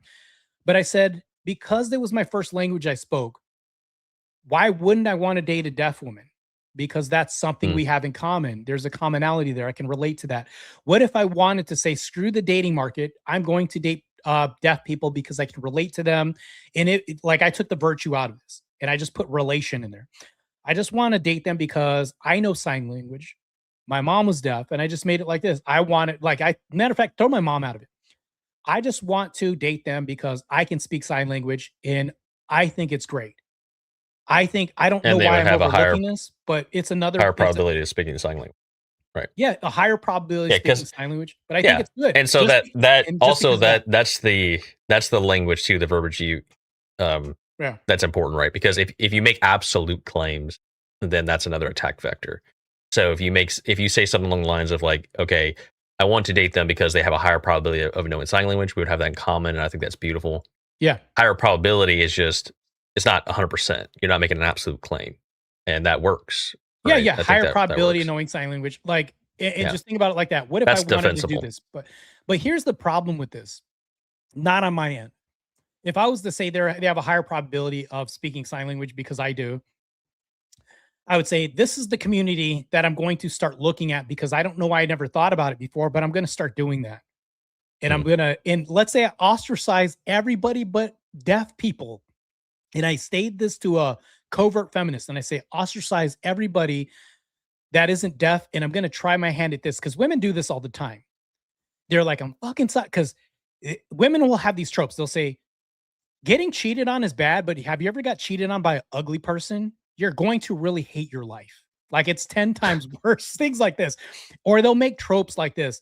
They'll say, I'm tired of dating short men because I need somebody taller because I feel like they're more competent. Now, somebody would say, well, how do you know they're more competent because they're taller? Remember, people make shit up all the time in their head. They perceive that somebody's more, and there's like, I think there's like some perceived notion that they are. I think I just read something too on Woke Autopsy or the Junk Food Hour where it was perceived that taller men, according to women, were more smarter, intellectual, a better form of the protectorate class out there, things like this, right? There's perceptions out there. But then people would dive into this if women had a tall pill that they wanted to sell, but nobody would be out there grilling them as they grilled me and saying, well, you don't know that they're smarter. You don't know this. Well, a lot of women are actually doing this in real life, but nobody's getting grilled for this. But the funny thing is when I talk about like deaf or blind people and things like this, grilled, demonized for using this as a tool, all this other shit. But if they came out with a tool, which this is what they're doing right now. I mean, let's say it's not even a tool because this is what they're doing. They'll say, oh, girl, what does he do for work? Oh, he does? How tall is he? Ooh, girl, you got a 6-footer. 6 feet, 6 inches, 6 figures, all this numbers, numerical shit. What do guys have? What's the guy version of that? Doesn't fucking exist because if it did, it'd be demonized. So that is why if I come out with any pill on my end that has guy preferences in making their own choices, it's going to be demonized. But if you look on the women's side, they can even have numbers that don't fucking make sense. Well, why do you need a guy making 6 figures? It's not statistically proven that you're going to be happier. I know rich people are fucking up, having a miserable life. They're not absolutely happy because they're never satisfied sometimes. I know tall people who are idiots. And then I know people maybe, you have more than 6 inches, but they're cheaters or whatever. It's like we can't really, but that never gets questioned. And that's the funny thing about this. But yet when a guy comes out with something, you better have stats. You better have something to make up for this. You better determine you can't make virtue out of this. And you can't, but I'm looking at the overall picture when I say this, Mo. It's not even about the meta. It's about the bigger thing. Why is it demonized and grilled through a microscopic lens when I do this, even calling it a tool, the label, everything else? But women have this to the degree where it's openly accepted, where you don't even call it a tool. That's just what women do. And we all accept it, and that's fine. But when the guy does this, demonized, scrutinized, that's not a real, you can't even call it a rhetorical. You can't even whatever this and that, blah, blah, blah. But it's all a hypothetical pointing towards preferences that people make, but yet the other side doesn't exist. That's the reduction of it, right? That's the reduction is the reduction of the argument is men shouldn't have preferences. And I mean, that's clearly what the tool or even the stuff that I mentioned is, I mean, even if you want to talk, take Andrew's point about duties, right? Like should men expect duties? Do they have preferences, and they have a preference for duties? And all this reduces down to from a feminist angle, men shouldn't have preferences, and we're just awesome. And but if you understand and you get the whole totality of what I said, how can I lose this debate? And this is and I'm going to tell on myself right now. The reason why I win all the debates I do is because I don't do debates I know I'm going to lose. So before this debate, I talked to you, I talked to other people, and I was like, the main premise is a tool to expose hypocrisy, and I've used it before. It works just fine. I don't see why this would be a net negative. Somehow this ended up being a net negative, but really I thoroughly examined how guys have no preferences. They're not allowed to have that. But on the women's side, they can have preferences. There should be no way that I lose this debate because of this. And I'm looking at the broad scope of things. If I talked about women having 6 inches, 6 figures, and all this other shit, their preferences and all this, fine. But in this debate, we're talking about me using a hypothetical where men have preferences, gets demonized, scrutinized on a microscopic level. You don't have a good label for it. It's not a good tool, all this other shit. The debate literally proved my whole point. the whole conversation, like it's almost as if you fought it. The more you fought this thing that I was trying to present, the more it proved the whole basis of what I was doing. That's the crazy part about this. When I sat back and looked at this and reflected, I was like, damn, I didn't know that about that person. It's like I did that a lot after the debate. I was like, I did not know that about that person's stance. I learned a lot after that debate. I was like, oh, you're not. Yeah, really I think as far as men's this is kind of you are. Yeah, as far as the I guess the reaction or the debate, I think probably the best thing, if I were you, right? Yeah. Got to remind yourself that people internally, damn near like every 15 minutes, are kicking themselves for something, right, in their head. So when you like are talking about when you're talking about some sort of, well, I'm using a hyperbole, but you get my point. Yeah. But whenever you put forth an argument and you're working on something and you get a lot of negative feedback, if it's criticisms that are valid, examine them, improve, but then kind of wall your mind off, and then you have to move on, right? Because why would you concern yourselves with everyone that is kicking themselves every 15 minutes? That's a good point. If they're doing that to themselves. Well, damn, Mo, hitting it from the philosophical perspective, I could respect it. I appreciate that. Damn, Mo. All right. With your aristocratic thought process here. I'm just saying it's a situation of, and that's not to say you shouldn't take criticism. Like definitely, no, but you definitely can take it, but you do have to wall your mind off to the trivial thing. You're adding depth to this conversation, and that's what I'm saying. I'm paying homage to that. I'm giving you your flowers right now because you're actually adding a little bit of perspective and saying you shouldn't hold on to things that are fleeting because they're for naught in the long run. That's what you're saying, right? In 500 years, who will utter this? Exactly. I mean, you never know this because Michael Jordan, in the generations preceding what we have right now, they're going to be like, yeah, Jordans are badass, but they're not going to know who fucking Michael Jordan is. That can possibly happen, Mo. They can be like, you ever get those Jordans? They're named after somebody named Jordan. It's like that. We can see that happening. So when we say things like, if I'm using a Socratic tool, you don't know if you're creating an innovation that could like live through the test of time. That's why I think about things like this. Just a quick side tangent real quick. I'm writing this book called The Female Warrior Fallacy. If this gets demonized, like this little segue thing that I do in conversations that I call a tool, if I drop this book, even people who don't say they're feminist are going to be saying, Marte, that's inaccurate, this and that about this book. But I'm like, the book is aimed at debunking female warriors throughout history. Why are you fighting? I've heard you talk about that. Yeah, but I'm going to be that would be good to have an in-depth on that, because that comes up very often. Like more often than you think in random lefty debates. They love the idea of their Amazon warrior women that were better than men or whatever this. So when I was writing the book, I went over every culture I could think of. Native Americans, sailors. Xingshi had got 2 ships right throughout history. And according to the lore that we had here, we had a guy named Locke that wrote a book about it, and another guy named Summers that wrote a book about this in America. And according to like history, Xingshi got on a ship and she was held captive. She went up to the guy, and she was like the most feared pirate, female pirate. She went up to the guy who took her capture, right? And punched him in the face and said, "Give me half your business." And he gave her half his business. And then she went on the seas and conquered the seas and all this other shit. That never fucking happened.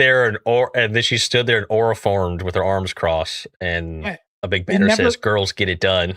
I had to actually go through a paywall to get more information. The original story was written in, Asian society when it had to go through like Germany, right? But it got filtered to 2 American authors who wrote mystery novels.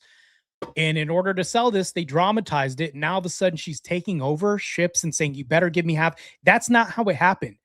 Matter of fact, she was not even mentioned that much, almost like a side hand to some degree. But you see how we conflate things?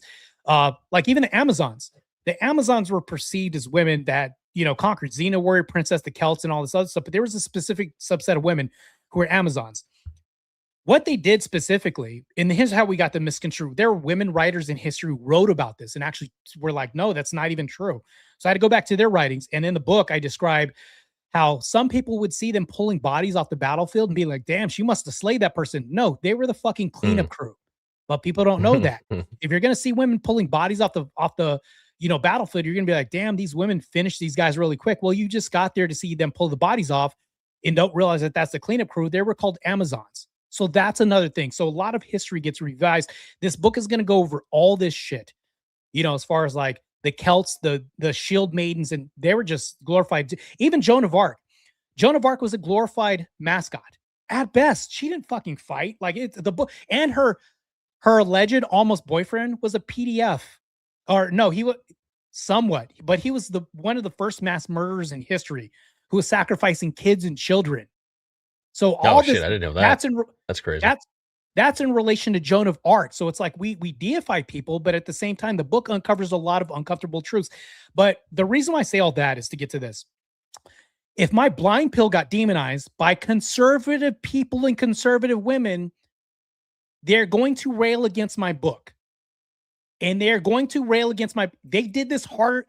They railed against the blind pill harder than feminists. What does that tell you? If they're going to fight against this thing that's not even a prescription of worldview, it's a suggestion. If men do this, it's an if proposition, right? If I drop this book, it tells me it's either you're a feminist for fucking fighting this book or you're not. Which one are you? So it's very funny. There's this dichotomy. Real quick, I'm gonna end it right here. There's this dichotomy that I'm discovering of women, and that's why my trust for women has plummeted a whole shit ton. If you have women that will fight you on your own side against something that is, in your very nature to be perceived as a tool that you want to use to fight towards feminism, but they are going to fight this said tool that you have, we are being hamstrung by our own side. So that's why I think that, and I'll make this statement, it's probably going to piss a lot of people off if I say this. That's why I don't think there's a such thing as a based woman, but maybe a woman who has a based man. I think that if you're a woman who has a based man, by proxy, maybe you're based adjacent, but I think a woman by herself isn't based, unless she is led by, we're talking about, the Godhead, something like that, right? So anyway. Yeah, without me getting autistic with definitions of what is based and all this other stuff, I think that's generally like true, right? I think a lot of the women, even the women you see online that you can look at, that is generally considered to have pretty based worldviews, they more likely than not, I don't know of any off the top of my head that isn't like this. They're married to a really based guy. Yeah, right? And just think about that. If you see somebody really based as a female and you're like, oh, she's based, I guarantee you there's a man behind her that is, well, not behind her, but like behind her and above her. Like she's following in his footsteps, meaning like, she's protected. She's underneath the covering of his protection, all this other shit. But think about the women that aren't underneath the man's covering and protection, the boss babes of the world, the feminists and things like this. And this is what this blind pill thing is pointed to, right? These women that are by themselves, they don't have children. They've avoided this the whole time. They bought into everything, but they don't have a receipt where they can get a return on this investment on feminism because time has lapsed. There's no refund policy for this shit and they feel robbed. And at the end of the cycle, they're then not educating the next few generation of women. No, don't do this. This is not what I do. I don't hear this a lot. And that's what we're lacking in society. And the reason why I say that is because I'm pointing to the populace of women that then turn around and try to be trad cons, or the women on our side that will then say, hey, I'm against feminism. I'm against all this other shit. But meanwhile, you have to be wary because that same segment of people will hamstring you at the same time because they don't have a base man. They're not underneath a man's covering. So I would say be cautious of women who don't respect the hierarchy at all. Even if they're on your side, if they don't have this and they don't have it in their own life, they don't have children, they're not leaning toward. And I understand there's a populace of people who are monastic. I'm not talking about that populace. Outside of that, if you're not striving towards any of this other shit, what are you doing towards our cause? That's another thing too. So it's like, this isn't an attack on anybody. This is a very general thing that I'm saying because I go to my job and I see this. I look on TV and we see this. A lot of based so-called women like Captain Marvel who got all these powers but didn't do anything. You don't see a character arc for her to build up to get this, like your Sigourney Weavers, your Ellen Ripleys, and things like this. You can relate to these women, right? These are the women who would have supported my cause. They were like, I understand that because it took a lot to get here. There's a lot of buildup, a lot of development, but nowadays we don't have that. Where is the feminist or the female version of this where we can map this on women and say, that's what you want to be? Nope, we don't have that. We have constructs like Captain Marvel got the powers. Now all of a sudden I'm right here. Well, you just are. You just happen to be, and then that's it. And I'm just like, this is crazy. We need to change this to where we aren't being attacked by our own side, where we have people railing against us. No, there's development on both sides. But when you point to the women who want six figures, six and all this other stuff, they expect development. But the men, we're not expecting development because we've also bought into this. Well, that's the standards that women want, but men can't have standards on their side because we need to work for everything. We better have the six figures. But on the women's side, what expectations do we have of them? Where's the 666 on their side? Oh shit, 666.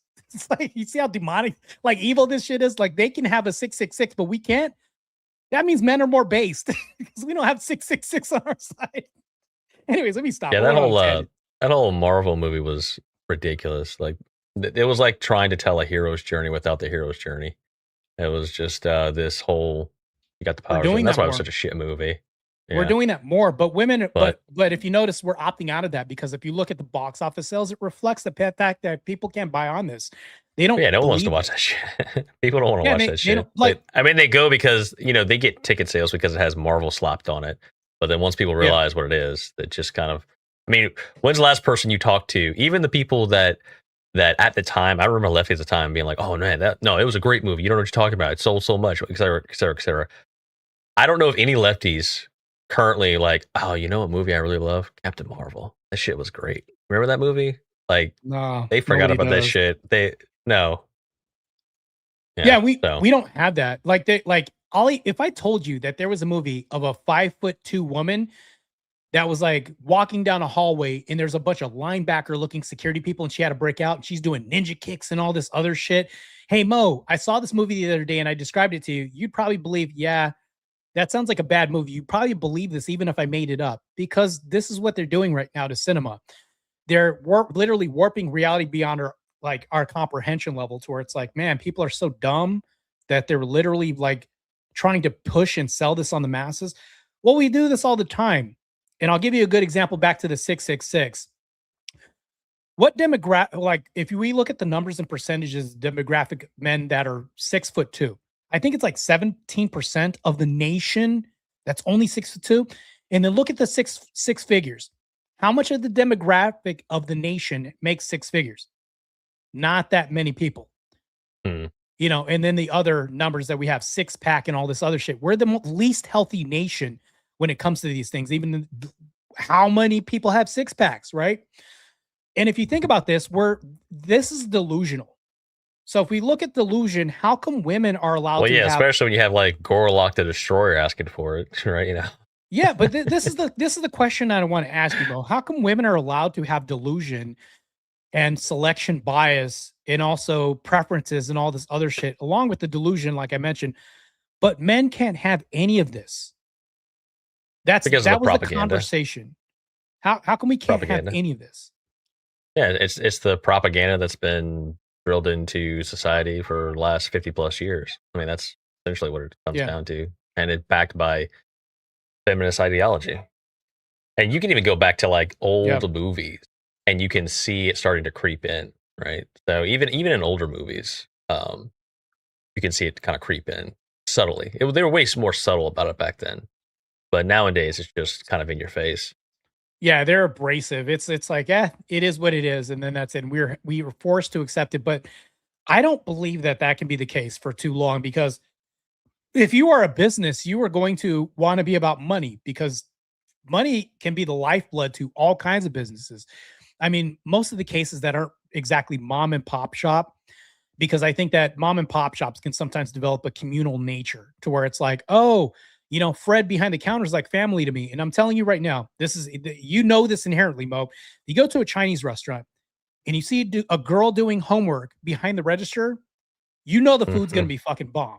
Like, food's going to be fucking bomb. So we've gone away from this communal nature. The bigger companies go, right? So if we think about this, you become less important if you're a part of a bigger company, and you become even more lost the more it blows up. So if we think about this, how much of a portrayal of human nature are we going to get when it comes to that company's product?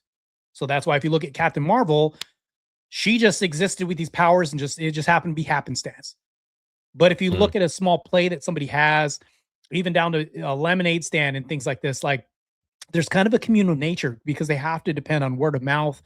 I trust them because they're my neighbors, all this other stuff. But the bigger things go, the more we lean towards consumerism, money, and things like that. So that's why I think the government also said that corporations have to become people. So there's a whole, I know I'm like really mixing shit up right now, but I think that these standards, back to the conversation, like I think that we really need to, that's why we had this whole debate, because I've had this blind pill thing for, what is it, 3 years now? Like close coming on 3 years now. The reason why I had that is because I thought it was a very fascinating way to engage, somebody I was debating with, my interlocutor, and then talk about, if I wanted to say that this is my preferences because of, I believe this is my perceived notion about this subset of people, why would that be wrong? And then when you get the answers from this, very compelling and telling, that's all this was. But to have this demonized and say that that's a net negative, I still don't know how to process how. Yeah, I don't really know. It boggles my mind how it could be, like the tool itself. So once again, it was two arguments happening throughout the debate. Yeah. For the tool itself, and then the assumption that you were making some sort of prescription, right? The prescription came from the conflation of the one night, because they said May 31st. That's when somebody asked me what I would do. That's where that got missed. And somehow they were like, because you said what you would do, like, Marte, would you date a blind girl? Because I answered what I would do, somehow I'm making a prescription. Mo, how does that make sense? Yeah, so I would just, I would just. That was crazy. I would take up, like I said, I would take it for what it is and just kind of take on the critiques of the argument, not on the misunderstanding of the whole, did you prescribe it or not? Take the argument and then take the critiques and then see what you can do with it. And then, like I said, man, just kind of wall off your mind and kind of like let it go, because people are gonna think what they want. They're gonna have their opinion. Yeah, that's fine. That's fine. And also to be fair, like the critiques on when you're in debate, especially like I'll say on the open panel side, or the critiques that were actual to the argument, and not all the other bullshit. I wouldn't necessarily chalk those up to anything inherent of like necessarily feminist worldviews, right? Because it could be the case that someone just wants to argue. They want to argue after the that's why I think and win the debate, right? But I think it was I want to win the debate during the debate. And the reason why I knew this is because this is at the point I knew that this happened, when I was like, oh, this isn't about like if this is really a net positive or net negative. This is about I want to win this debate. And this is when I knew this. I pointed this out, Bo. And if you watch during the debate, I said that this is a thought experiment. And then they said, the other party said, no, it's not. This is how you actually think. This is a worldview. But I think they were conflating like May 31st or whatever date that was, when a super chatter asked me what I would do. Right? Yeah, I remember. And they were like, no, this is what you're prescribing. Somebody could perceive this to be prescribed. I'm like, well, they just asked me what I would do. Marte, would you date a blind girl? I'm like, no, that's really not it. And I was referencing the blind pill along with that. So I did a little mini conflation too.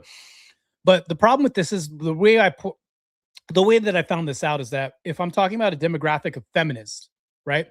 And I said, I want to do X and such because I want to go away from feminism. And I said that this is a tool. They then told me that it's not a tool. And then I said, well, what is a thought experiment? They said, well, it's in the name. It's this and that. You don't know what a thought experiment is? I said, no, I just want to hear from you what it is. There's a lot of theatrics for some reason. I'm not used to all this stuff. And I said, what is that? They said, well, it's a experiment that is through thought, conjecture, whatever this and that. And I said, could that be used as a tool? They said, yes. Okay, so it's a tool. And then I was like, well, that's a contradiction because you said it's not a tool. Someone crafting an argument and referring to it as a tool that they use. Yeah. Someone claiming it's not a tool. That's they'd have to I don't know. They'd have to prove that some kind of way. It's kind of a hard argument to prove. Yeah, I think that was kind of a losing argument on that particular one. Yeah, that was a contradiction. But then it's like they went back to you're giving a prescription. I was like, no, you just admitted that this was a tool. You're going back on the prescription. I mentioned this on Abe's, and I was trying to give my take on what I saw from the debate. It seemed throughout the debate, and that's why I said it was two different arguments.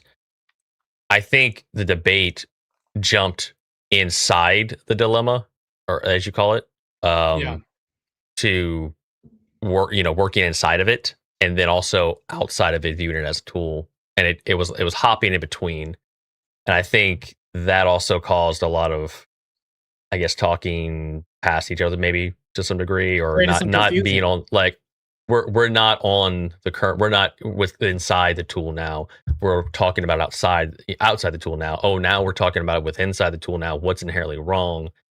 So that's another thing that probably, but it felt like the whole debate actually really didn't get down to the debate itself or the prompt itself to a large degree, right? But it felt like the whole debate just kind of went between discussing the tool and then not discussing the tool and then attacking the attaching virtue to the claim, et cetera, et cetera. It was kind of all over the place.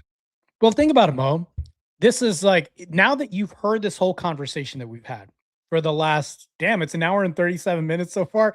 For the whole hour and 37 minutes, you've heard this whole conversation.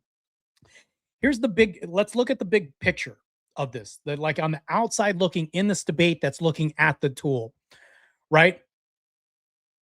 If I told, like, now that you know that people are fighting a guy that says he's using a tool against feminism, wouldn't that make the people fighting against this, even if it's a perceived notion of his attempt to use this, the best way that he can articulate fighting against feminism, wouldn't your fight against this, whether or not it's motivations, whatever this, wouldn't that make your fight against this a feminist position?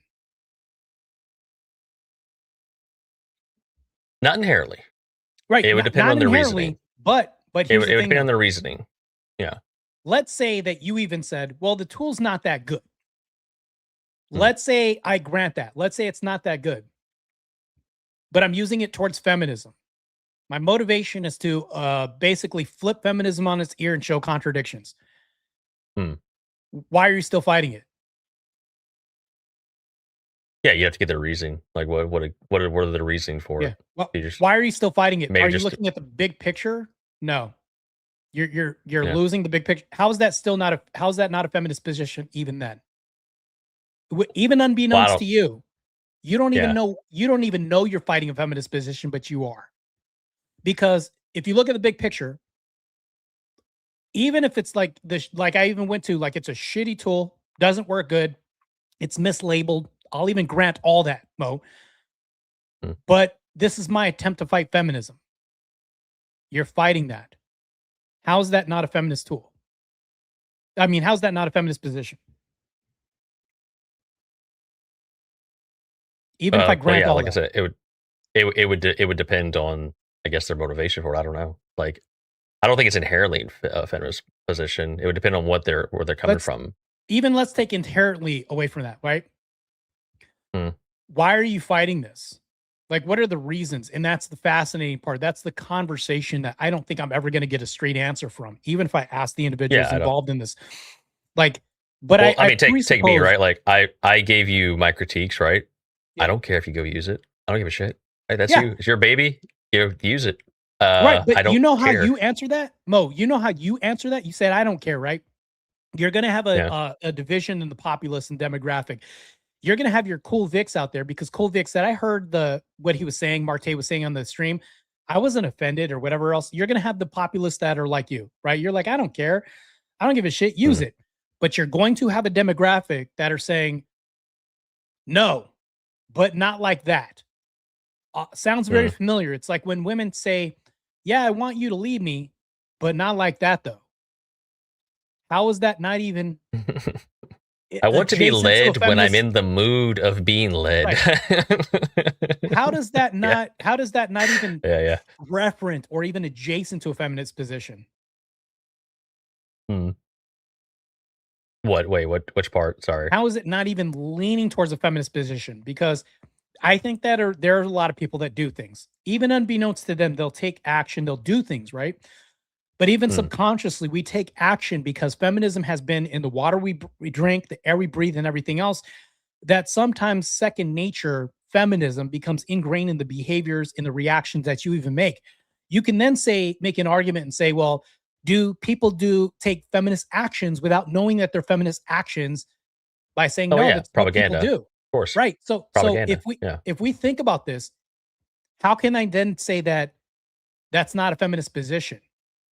Because would you think that somebody could take a feminist position and not know it's a feminist position? They don't know why. Sure. Yeah. They just don't like it, but it's a feminist position. That's what I'm pointing to. That's what I'm saying. Yeah. Sure. Yeah. Of course. Yeah. Definitely. And once again, just going back to 50 plus years of propaganda, it's ingrained in a lot of people. That's why you have a lot of men who have these ideas that they don't even understand where it came from, because if you look back at their forefathers, they didn't hold these positions to a large degree, at least. So, I looked at my light, but so I'm kind of blind right now. No pun intended, and I can't really read. Can you read the chatter? I think he said yes, something wrong. Bud Light Talent. You cannot be cool with a way of going about a virtuous fight. Like, let's say I want to stop PDFs, and my way to do that is to show the world them JO to the corn, so they get put in jail. That okay? Trying to understand. That's a whole. I Okay, think I get what he's saying, but that's different. You're going about this in an immoral way. See, because I just saw a documentary. What is Joe? What does show them jack off? show them? Jack off. Oh, okay. Yeah. So to the. But Okay. this is what he's getting at. He's using something immoral to get an answer. But in my thing, it's a false equivalent, because what I'm doing is conversational in nature. I'm not doing something that's breaking my own moral compass to expose another moral compass. There was a division. What he's talking about is like, is it okay for me to do something immoral to expose something immoral? Well, what I'm doing is something that is like there's nothing moral breaking about it to expose something that's not really containing with morals at the same time too. They're two different things. If we put them in, I don't like know a why. moral, In it's that false scenario, equivalent. what he just painted there, I would just, if you have this evidence, just send it to police. I don't know if you have to show it to the world. Like, Yeah, well, he's saying, well, no. There's a specific case that I can actually give him an olive branch and reference this to. There's a Okay. division in the FBI that had to go. They took over a PDF site on the dark web, and on this site they busted the ringleaders of who was operating this. But in order for them to bust the other people that were on this site with the credit cards and all this other stuff, they still had to run the site and put new PDFs material on there to fool them as if it's still running. Well, what they're doing they made a honeypot. is, yeah, what they are doing though is morally wrong, because they're those kids that videos, the new content, they're still new victims now that they're producing, so that way other people. But you see the quandary that it puts in. It's talking about what he's talking about. Like, should you do something immoral to uncover something immoral? Well, that's a extreme hyperbole, because I'm not doing anything immoral or anything really extreme. Actually, this is just a conversation to uncover something that isn't extremely immoral, because women are allowed to have their choices and options. So it's a false false equivalent. Well, for yeah, sure. it's a it's a kind of a false comparative. But I also, I mean, to answer the question directly, no, I don't think you should do evil means to get desired outcome because that's just Well, he says, to "Oh, I justify the better make my means. wife blind to make her better." That's a hyperbole as well too. This is Does it just become talking about immoral if choice other men is. see the tool and think, Yeah. "Oh, should Now ever that's a moral blind thing my too because wife you're to make?" yeah, you're causing harm to get the desired outcome. In nowhere, that's Hmm. also another false equivalent too. I'm not causing harm to get the desired outcome. I'm looking at what is. Think about how virtuous it is. Even Christianity would never back up your claim of saying, would it be cool if I blind this person or whatever? But in my dilemma, or not dilemma, but my option, I'm actively choosing somebody who has a form of suffering in their life, that perceived suffering. And I'm taking up my cross, but I'm also going to take their cross as well, too, as their caretaker, husband, things like this, their helpmeet, right? They become my helpmeet, right? You would never say that's bad. There's nothing immoral about that.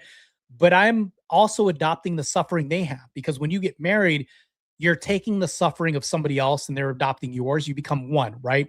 But if you're purposely causing suffering to get the desired outcome, that's an extreme hyperbole. It's crazy, but yeah, I don't know. I don't see that. So, yeah, But, bro, think there's about a it. lot of questions like that, right? Oh, go ahead. But he says, but bro, think about it.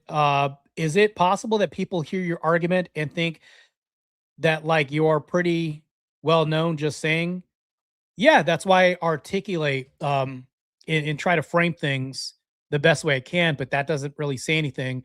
I think that when you're leaning towards virtue, I think that there is virtue there, meaning like in Mo, I can even tell you that I can add virtue. Like, let's say I'm going to personalize this. Um, I want to, and I don't see how people can demonize me. I want to say I'll date blind women, right? And I just get the notion to do this. No reason why. I'm not putting a reason why, but I was like, I didn't know that there was a blind. Well, there is. There's a blind dating app, and I say I didn't know there's a blind dating app. I'm gonna go on and try to find somebody else because these women out here are trash. I'm gonna go on this blind dating app and try to see if I can find somebody else to increase the numbers and chances because men have to look at numbers. The higher the more people and women you talk to, the more rejected you get, the higher probability you might end up on a date. Women don't function like this. They probably have 10 people in their inbox. Well, with the guys, it's not the same. So we are extending our dating market and opening it up. How would this be morally wrong for us to do that? That's really what it points to. If we are going to do this because then we have to play the numbers game and women don't like the same way we do. I'm pretty sure they have their own version on their end. But when we have to do this, we have to go through 50 different people before we can get one person messaging us back hi. That's crazy. So wait, just to clarify, your question was what would be morally wrong with that? Yeah. But there's no I guess there's no ought there. There's no like what am I trying to say? I guess what are you're not attaching in that scenario, you're not attaching virtue to the woman, like the blind woman in this case, correct? Yeah. In this case, I'm not. You're just asking. Yeah, you're just asking what's morally wrong about me doing this. Yeah, what's wrong with me doing that? Yeah, so you're not making an assertion on moral nothing virtue. about morality. I'm just saying I want to do this because with the numbers and dating right now, I think kind of we're refining this a little bit. Well, if you take that approach, then that kind of defangs the questions like that. Like, well, why shouldn't I just go and blind my wife to make her more moral or more virtuous, right? That basically cuts the legs out of those kind of like, because there's a lot of those out there. Like, well, it kind of opens the flood doors to those. Well, David says, by opening up the marketplace, are you not showing that your marketplace was closed prior to this point? Is that exclusion virtuous? No, because this is real life. I'll even tell you this right now. I didn't know there was a blind dating app. A lot of people don't know that. How is that not closed before you knew that? There's a lot of lack of awareness. Like when I describe things, matter of fact, like when I'm training to compete, a lot of people don't know that there's creatine in red meat. They don't actually have to eat creatine if you eat enough sometimes and things like this. Well, it's the same thing. Like, good for your how brain, did you not too. know you closed yourself to like this where that wasn't an option? It's like, no, because of lack of knowledge. People just don't know things. You don't know what you don't know sometimes. Like I didn't know that there was like a dating app. So once I found out that there was a dating app for blind people, I was like, shit, there's a world of possibilities because I didn't know this exists. So when I say that was closed, that's what I mean. There was a lack of knowledge, fundamental knowledge there. Yeah. But curious, the blind dating app, I wasn't aware of either. But do you wait? Hold on. Was it closed because like you didn't know about that before? Does that mean it was closed before? That's what I'm saying. No, I just wasn't aware of it. But right, do we know? That's what I mean by closed. Like that's what I'm referencing. Yeah. Yeah. Do we know? I guess the rules. Do you have to be blind to be on the app? When I checked and scrolled through, everybody was blind. But I don't necessarily know if you have to be. It would really not make much sense if you were on the app and not blind. Just like let's say you are on Grindr, but you weren't gay. That's a contradiction. I would assume in this scenario that somebody. I would assume in this scenario somebody like someone's helping them, right, or whatever, right? I guess my question is this an app designed for blind people to meet other blind people, or blind people just to say, hey, I'm out here. Whoever wants to come and date me, here I am. Yeah. David, that was my question, essentially. Wait, ask your question again. The question was, is the app configured in a way where it's designed for blind people to find other blind people, or is it just, I'm here, I'm blind, come, let's have a date? Yeah, I'm here, I'm blind, let's have a date. That's mostly what I saw. He says, so the blind dating app is the reason for opening up the marketplace? No, there's so many different reasons why you can do this. I come from that community. I was raised by a deaf mom and I was around the blind community. It could be because of that. It could be because of happenstance. It could be because you realize that there was a blind dating app, which I discovered that I didn't know. There's various reasons why, but to funnel it in is like, that's the reason why. Like, no, there's various reasons you could just meet somebody. Like, yeah. And you could also, let's say I bite the bullet and I say, well, that's the reason for opening up the marketplace. Even if it was, why would that be bad? Well, I think that, so if you take that approach, though, I think that would be stronger, right? Stronger verbiage. Like you could pose it of, instead of I'm open up my marketplace, or I'm open up the marketplace of dating, you would pose it something along the lines of, I found out there's a dating app for blind people and I didn't know. It occurred to me. So yeah, and it didn't occur to me. So then that kind of removes the whole inverse. Oh, so were you excluding them before? Critique, et cetera, et cetera.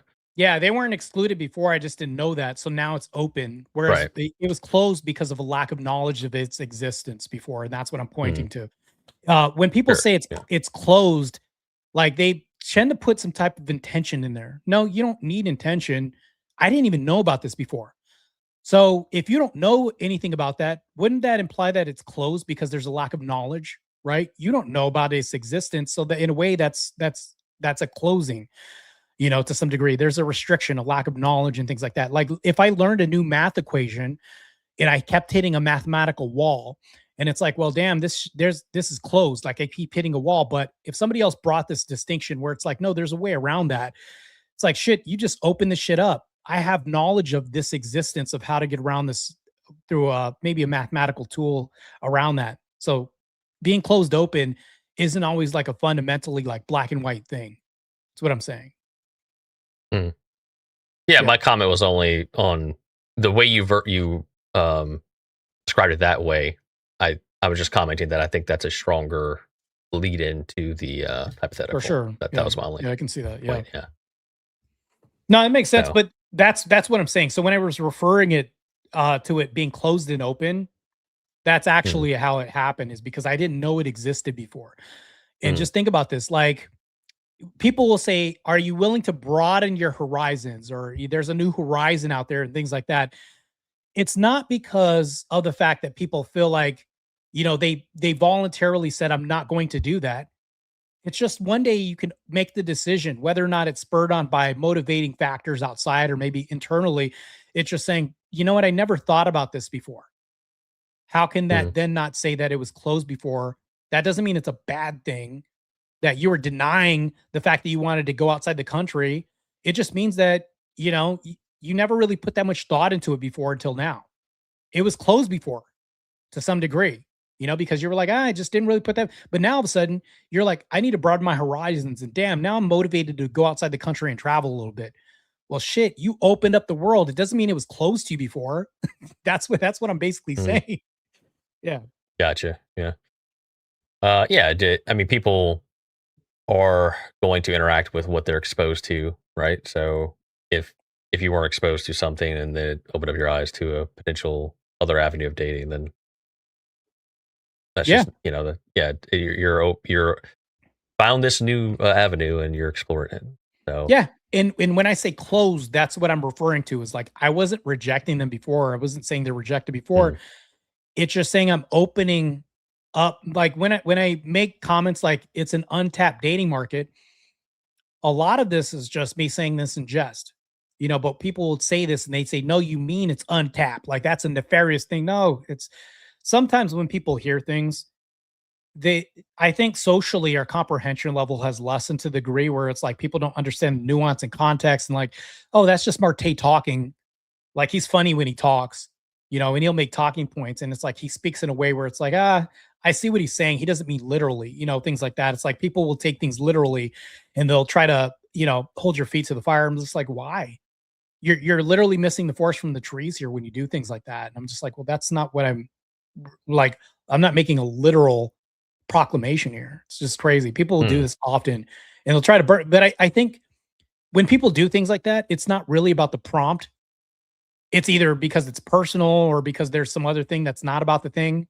Like if your wife complains about why the toothpaste doesn't have just trying to win on it. They're just trying to win the debate too, right? Like that's a lot of it. I mean, let's be honest. Like they're gonna anything you give your opponent in a debate it is a potential attack vector that they can exploit if they can find a way, right? So that's why it's like anything to win. But I don't like the anything to win thing, because usually if you look at any debate, like my debate with Sirkar, I will acknowledge like, you're right about that. However, like I'll have conversations like that in my debate, in the blind pill debate. There was a lot of it was really weird because I was like, in my mind, I'm not judging the other person harshly, but I never really saw this in a debate until that debate. Whereas like I was trying to have a conversation with the person. They're like, well, actually, and like, why are you changing your voice like that? Why are you doing, why are we being theatrical here? Why is there more dramatization here? Like, I didn't understand that because there's some cues maybe I have missed. Maybe I was like, well, is this kind of like a passive aggressiveness? Like what? I didn't understand what that was, to be honest. You can partially blame me for that because I told them that they need to be more aggressive and that it's especially on VK. So maybe that would just bled into it. I don't know. Yeah, I'm more pragmatic when I have debates and stuff like that. Like I don't get really dramatic or anything like that. But when I saw that, I was like, this is what I thought. I was like, this person's really reaching here. Like they're really acting like this is a really crazy act here. Like I was like, I've debated Minar, and Minar wasn't even that. Well, come on. Well, Hold on. We all know how Minar is. We'll say this right now. I'll say this right now. Minar could have some competition. Is that more fair? Minar can have some competition here. And I think that if I rank debates as far as like theatrics, well, I'll give Minar the edge on that, but I think that was like number 2. So, and I've debated a shit ton of people. I've never seen anyone freak out more than Minar. That dude is on another plane of existence. We'll just say it's under number 2 for like theatrics. And I've debated Vigilante, JS Urban Adventures, all this other stuff. You know what? Even the black woman that I debated on wasn't even that she wasn't like it. Okay. I think one thing that I'll say with the black woman, both of them sounded kind of condescending when they were doing the theatrics. Like that's one thing I was like, oh, this sounds very condescending. That's how it appeared to me. Am I wrong? I don't know. It's my perception for sure. Gotcha. Yeah. That was also another interesting debate. Yeah. Speaking of debates, I know you got word war debate. Yeah. How long are they stretching this out? Like how many debates do you like? Let's say you get all the way to the end. Like how many more debates are? I think I have like 3 debates or 2 more debates or something like that. Kim Coulter is in my bracket. If she wins, I'll be going against Teriak's in there on your side too. If he wins, he's on the top, you guys can though. face off. We're on the I'm saying if you yeah, but if he wins, you guys are going to be on a trajectory. I think you'll end up in the finals. That'll be a good battle. Terry, I beat him in a debate before, but it's like, well, I got verbal combat. I got kicked off, like outvoted, but it was like in the debate where I beat him. I technically lost because I got a judge. Somebody paid to be a judge. And that's still on my channel. He basically said that same-sex people can have babies. And I was like, that's an L. You mentioned this. I want to go find this debate because I've heard you mention this before. Yeah. Send it to me so I can watch it. So you're saying someone fatality'd you and you got the votes? You got the votes, but someone still fatality'd you? Is that what happened? Well, no. They had a judge get on the because you can pay like I think it's $50 or something like that to get on. Yeah, that's a fatality. And the guy was like, I'm going to be a judge and I'm going to get that guy off because he's an a-hole and he said, get the blackie off the panel. I don't like him because he's a jerk. He said that. And I was like, oh, geez, this guy's crazy. But then I was talking and he said, get the blackie off the panel. But here's the thing, though. This was the crazy part. The guy that took me off the panel, I'll send you it's still on my channel. He says, I agree with him. And I think that you did a shitty job, Teriak. But I just don't like the guy. He's just an asshole. It was like it was when I first started getting on BK. And I was like, this is crazy. And I actually told Speakeasy, let's run this back. And when I told Speakeasy this runs back, let's do this debate that I lost on BK. And Teriak turned it down, I believe. It's like you can't argue that same-sex people can have biological kids together. But I'm like, I lost that. That's crazy. I don't consider that an L if I get voted off because of that. And the guy that voted me off, he won. Was he playing on the prompt of like they can have them together, as in they can just buy them basically, and now they have them together? No, I said you'll watch it. I say, can they physically have kids together biologically? He said, yes, they can. He literally says this. I was like, what, Teriak? I was like, this is crazy, bro. So I was like, it would only at best be one of their genetic makeups, right? The other one would be excluded, right? Like two lesbians, one would have to be. If you watch that effect, hold on. If you want to see this, I can. It's so stupid, it's so crazy. Oh, it was a crazy debate, but yeah, I have so in my bracket, I had Anton Miles, who does narration on his Philip Bunn got, damn, I shouldn't say this, but there was a guy that I destroyed. He was a professor, I believe. I destroyed this guy in a Christian nationalism debate with, who the hell did I do this with? Eli Nix. I did this with Eli Nix, and he got destroyed with Wick. It was me and Wick versus this guy who's a professor. We annihilated Eli Nix is good. Guys. What's that? Eli Nix, he's good. He's good. Yeah. I was with Eli Nix. I keep telling him he needs to do more content. The dude has the chops. He needs to get out there more, and make content so he can get more viewers. Yeah, I think that would be a good option for him to do. I think that's good for sure. For sure, I would definitely promote that. I'm trying to spell like Terry. Oh, Teriak. That's how you spell that. Teriak. Oh, here we go. I actually have the debate. This was crazy. Play it right now. What was the prompt? It was, I'll read it right here. VK88. I didn't put a prompt up. It's only like 16 minutes long, but I can get straight to it. 88? It's freaking hilarious. I can go find it on. No, I can play it right now, but because it's really quick. Oh, okay. But back to word war debate. I don't know if you saw the clips after this debate, but because I heard things during this whole thing, like even AVG during our debate, she was like, you're really not that good at this and all this other shit. I was just like, well, I don't think I'm not good at this. Like, I was like, I'm going to be doing IRL debates and I've been doing a shit ton of other debates, but to say I'm not good at this, I was like, well, there's also jabs here, but I was like, yeah, whatever. But I've also heard this during the panel too. People were saying, well, you're a shit, this and that or whatever. And I had comments saying that, oh, he's not good. He got cooked. And I'm just like, yeah. And here's the other thing about that thing that was weird too. My channel got cooked.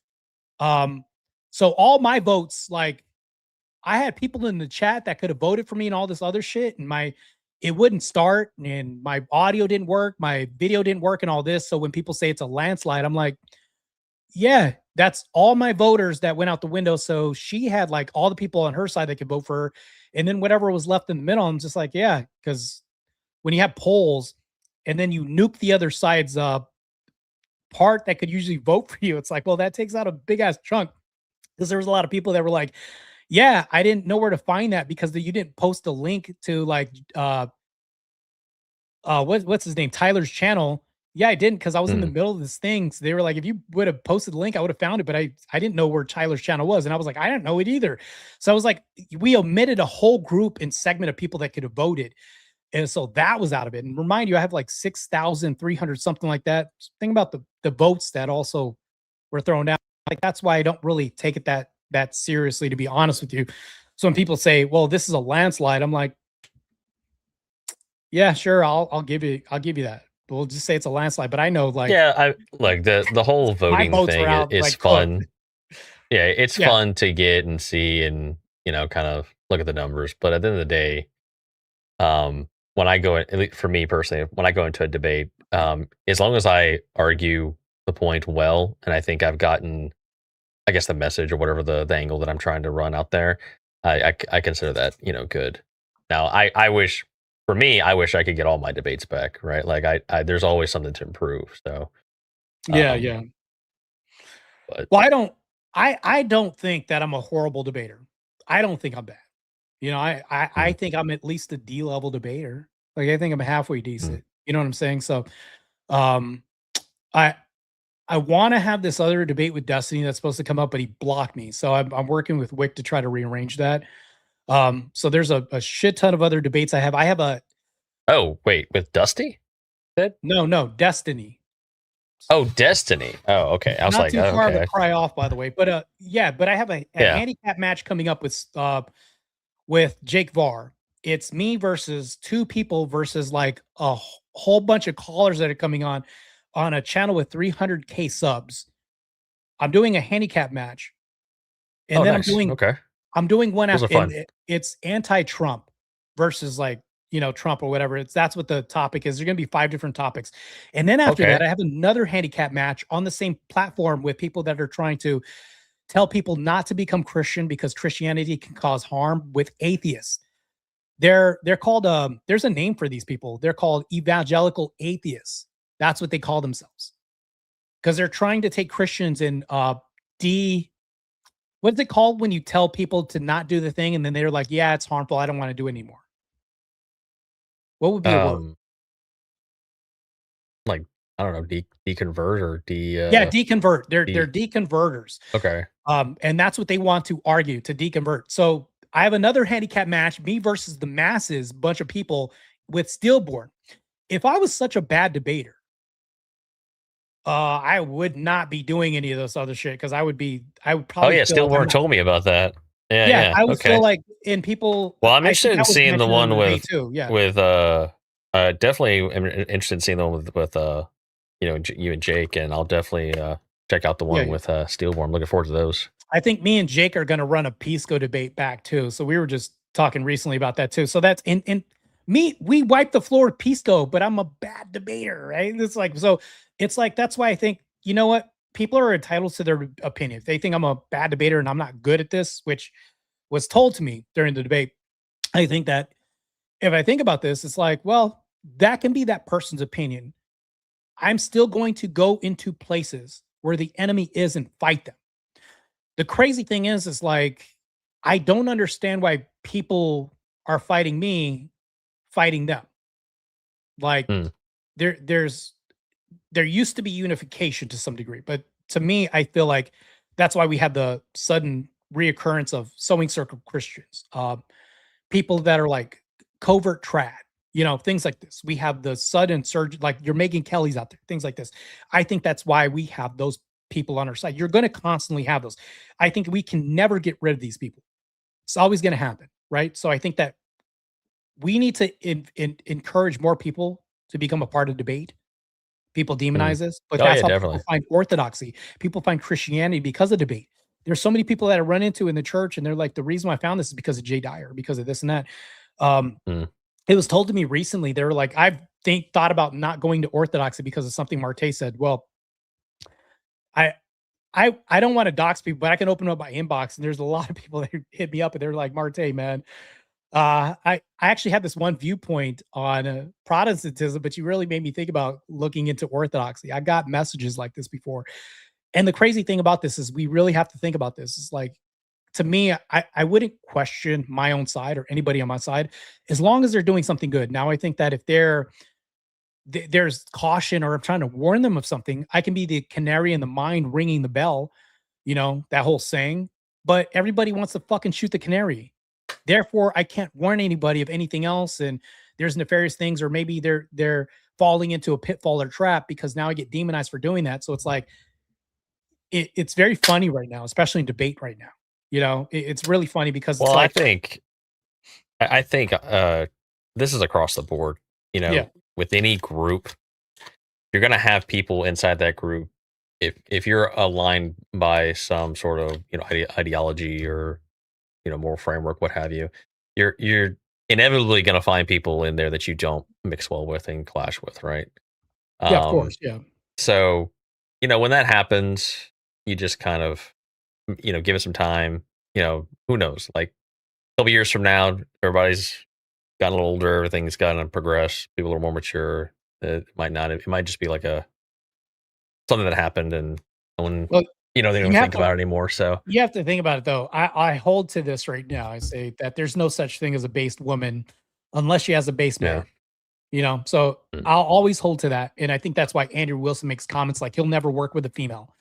I don't trust women, and things like that. I think recently I've decided to like take that to heart a little bit more. It's like we have to really think about pretty good policy. Like, I'd say it's pretty good policy. It's a generally good policy. I'll put it that way. There's always possibly for an outliner, but I've learned to lean more into this, and I think it's not a bad thing generally. I think it's definitely not a bad thing, but I think that I've learned a lot, man. I've learned a lot of lessons, and it's like, I mean, I already had the disposition against having female friends, but it's like we can sometimes violate our own principles and then learn more lessons as to why. We have held this. My opinion is, I'm a married man, so I don't have female friends, right? But I think non-married men should, but hold on though. I think the non-married men should adopt this as well too, because often. I'll tell you why. Though. Yeah, I can see that to a certain degree because it's a situation of I think it's exploitation. It's really hard to be friends with a woman without one of the parties becoming sexually attracted in some way over time. Not to mention this, but exploitation can happen a lot too. Like I've mentioned this a lot too. It's one-sided. It's a lopsided relationship a lot of the time. Because like, let's say it's harmless and I'm walking a girl to a diner. Well, she's going to get the door open for her, and then chances are, let's just say it's not even true, but some of the time, and when I used to believe in having female friends, I'll do like the chivalrous thing and take care of the tab. Well, whenever she wanted to do this, it's like, no, I'm not letting a woman pay for me. Well, why are we holding to one standard on one side when it's supposed to be an egalitarian relationship? We're just friends, right? Well, I have to walk her to her car because we talked a little bit too late in the sun setting. Well, somebody's going to rob her for her purse. And if I look at her and say, well, why don't you defend yourself? You got this. She's going to look at me like I got three heads because I better damn well defend her and risk my fucking life for somebody that's not my woman. Well, it's not reciprocal because even if she tries to do the same thing for you, it's not going to be the same thing. It really isn't. So it's kind of lopsided to some degree. It's like, yeah, I'm looking at this. Well, that's the other inherently issue with it, right? Yeah, that's big. That's a major glaring issue. And then not to mention this, I don't want people to be who I consider friends, right? Yeah, I have to be able to discuss things with them, philosophy, debate, or things of that nature, or even stuff that I find interest in. There's a big gap there between men and women of like where their interests lie and where you can have those conversations. So it inherently is a really hard thing to say, like, oh yeah, we're besties, right? Or we're friends, whatever. It's crazy. I don't know. I feel like you just became a simp. Like it's like in my definition of simp is different from other people's. I look at the word simp, it's an unequal value exchange. but except Mhm. it's in terms of gender because it's inherently going to be because if you think about it, I'm walking you to your car, you're a woman, not saying you specifically, but she's a woman, Mm. and like I have to like put my life on the line for somebody, and it's even worse if you're married or with somebody you're intended to get married, i.e., dating. That's why dating points to marriage, and it's a reference to marriage, right? If you're doing this through the ethical lens of Christianity, I think when we look at this, it's like it's always pointing to that, but it's even worse because you're laying your life down for somebody else who you're not providing that service at the moment for. It's another woman outside the home. And if you don't return to her, you basically pay the You're ultimate price for robbing your somebody that family, wasn't your wife. Yeah, you're robbing your family of kids and all this. For what? Another right? woman? That's never made sense to me. Like it's No, literally never yeah. made any sense to me at all, man. So I'm of the firm opinion that I don't think married men should really have female friends, right? And my like wife's not allowed to have male friends, so here, but here's another thing, Mo. This is very funny. yeah. I think that this is a way of cheating. And I'll call this cheating. You can say it's not cheating, whatever. I just wanted to get your take. I think that if you are in a relationship, let's say that I have a wife. My wife goes to work and she's calling somebody my work husband. To me, I think that's uh pointing to Oh no, yeah, infidelity too much for it's me. fucking That's horrible optics. Yeah, yeah, it's horrible. That's pointing to it's a referent to cheating too much to call somebody my work husband. That's a new phenomena that's happening right now. So I believe that Mm. women cheat in so many various ways to where that's now becoming this social construct that people are trying to make more socially acceptable now than ever.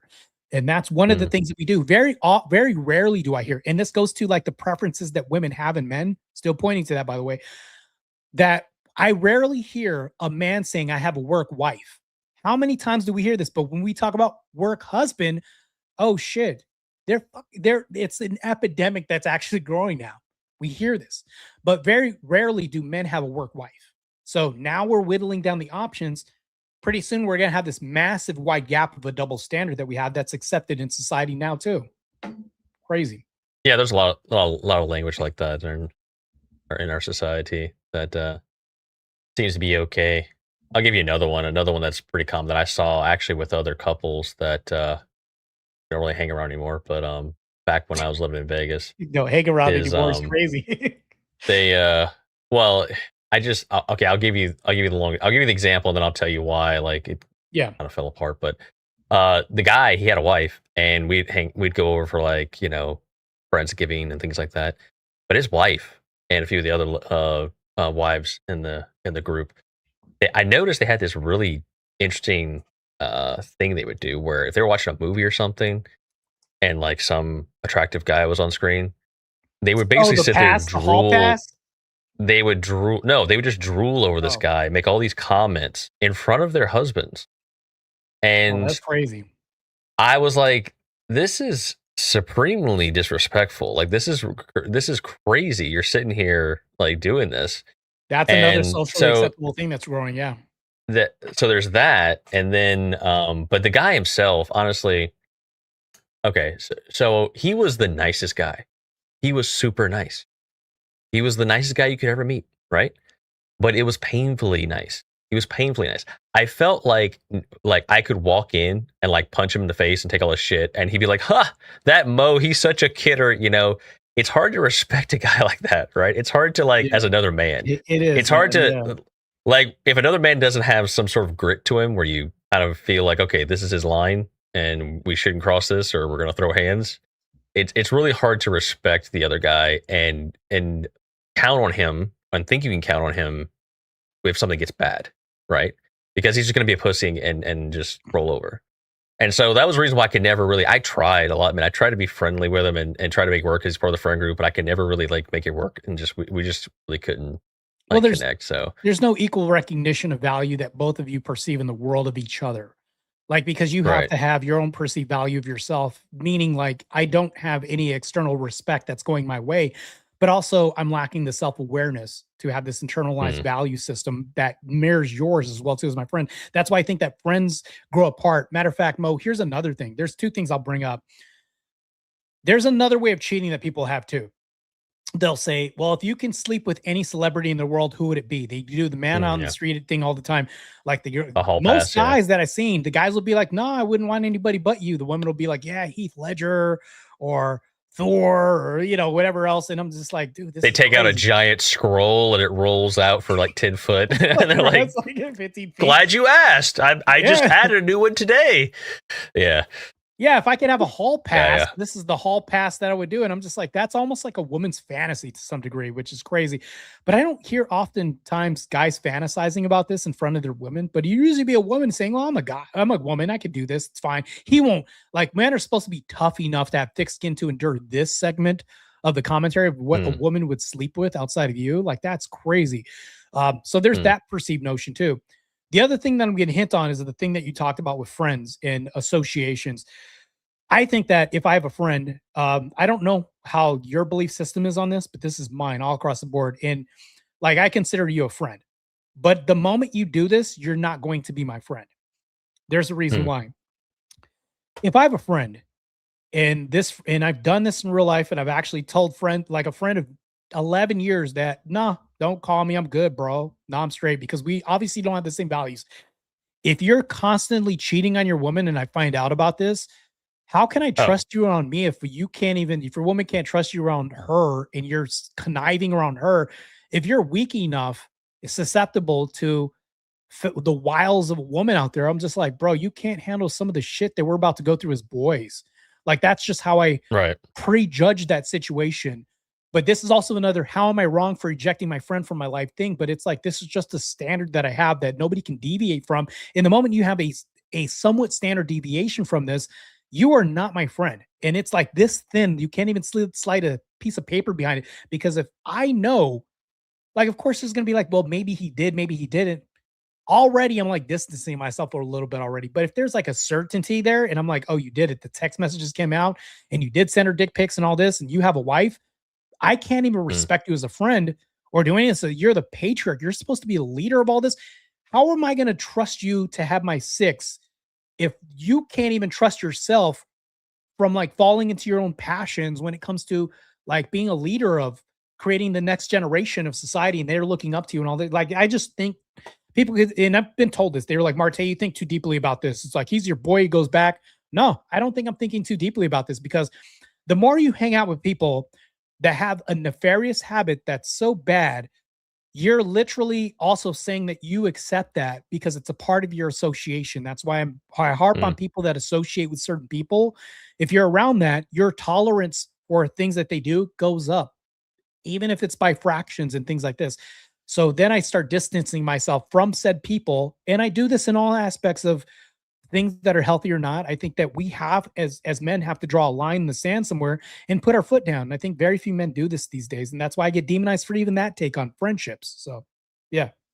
No, I think that's an excellent standard to have. I think it's one you should have, because it ties into really, you know how you meet a guy and he's got a big family and, you know, he's providing and he seems to be doing good. There's a certain inherent level of respect that is kind of already just like projected onto him, if you will, right? The baseline. Kind of like, yeah, he has a baseline respect. Like, okay, this guy, you know, but that respect is contingent on the idea that he is, you know, not cheating on his wife too. There's some level of connection there, right? He's loyal. He's raising his family. He's taking care of them. Part of taking care of them is staying loyal to your wife and your family. So it makes sense. It makes sense to connect the two, because to your point, if someone is just doing that, and especially like if they do that and they don't think it's wrong and they try to normalize it, then that's a big red flag. Well, Bud Light Talent says, like, if your wife is blind, it's easier to cheat. But in my example, I'm referencing men of virtue saying they want to opt out of feminism. And when I'm referencing this, people would say, well, Marte is, you know, an Orthodox Christian. He's got it on his bio. I don't see why that would be bad, by the way, too. But if you think about this, it's like people are naturally going to have the inclination and thinking like, well, obviously Marte is probably not going to cheat on his wife because that's not a part of his Christian ethical system.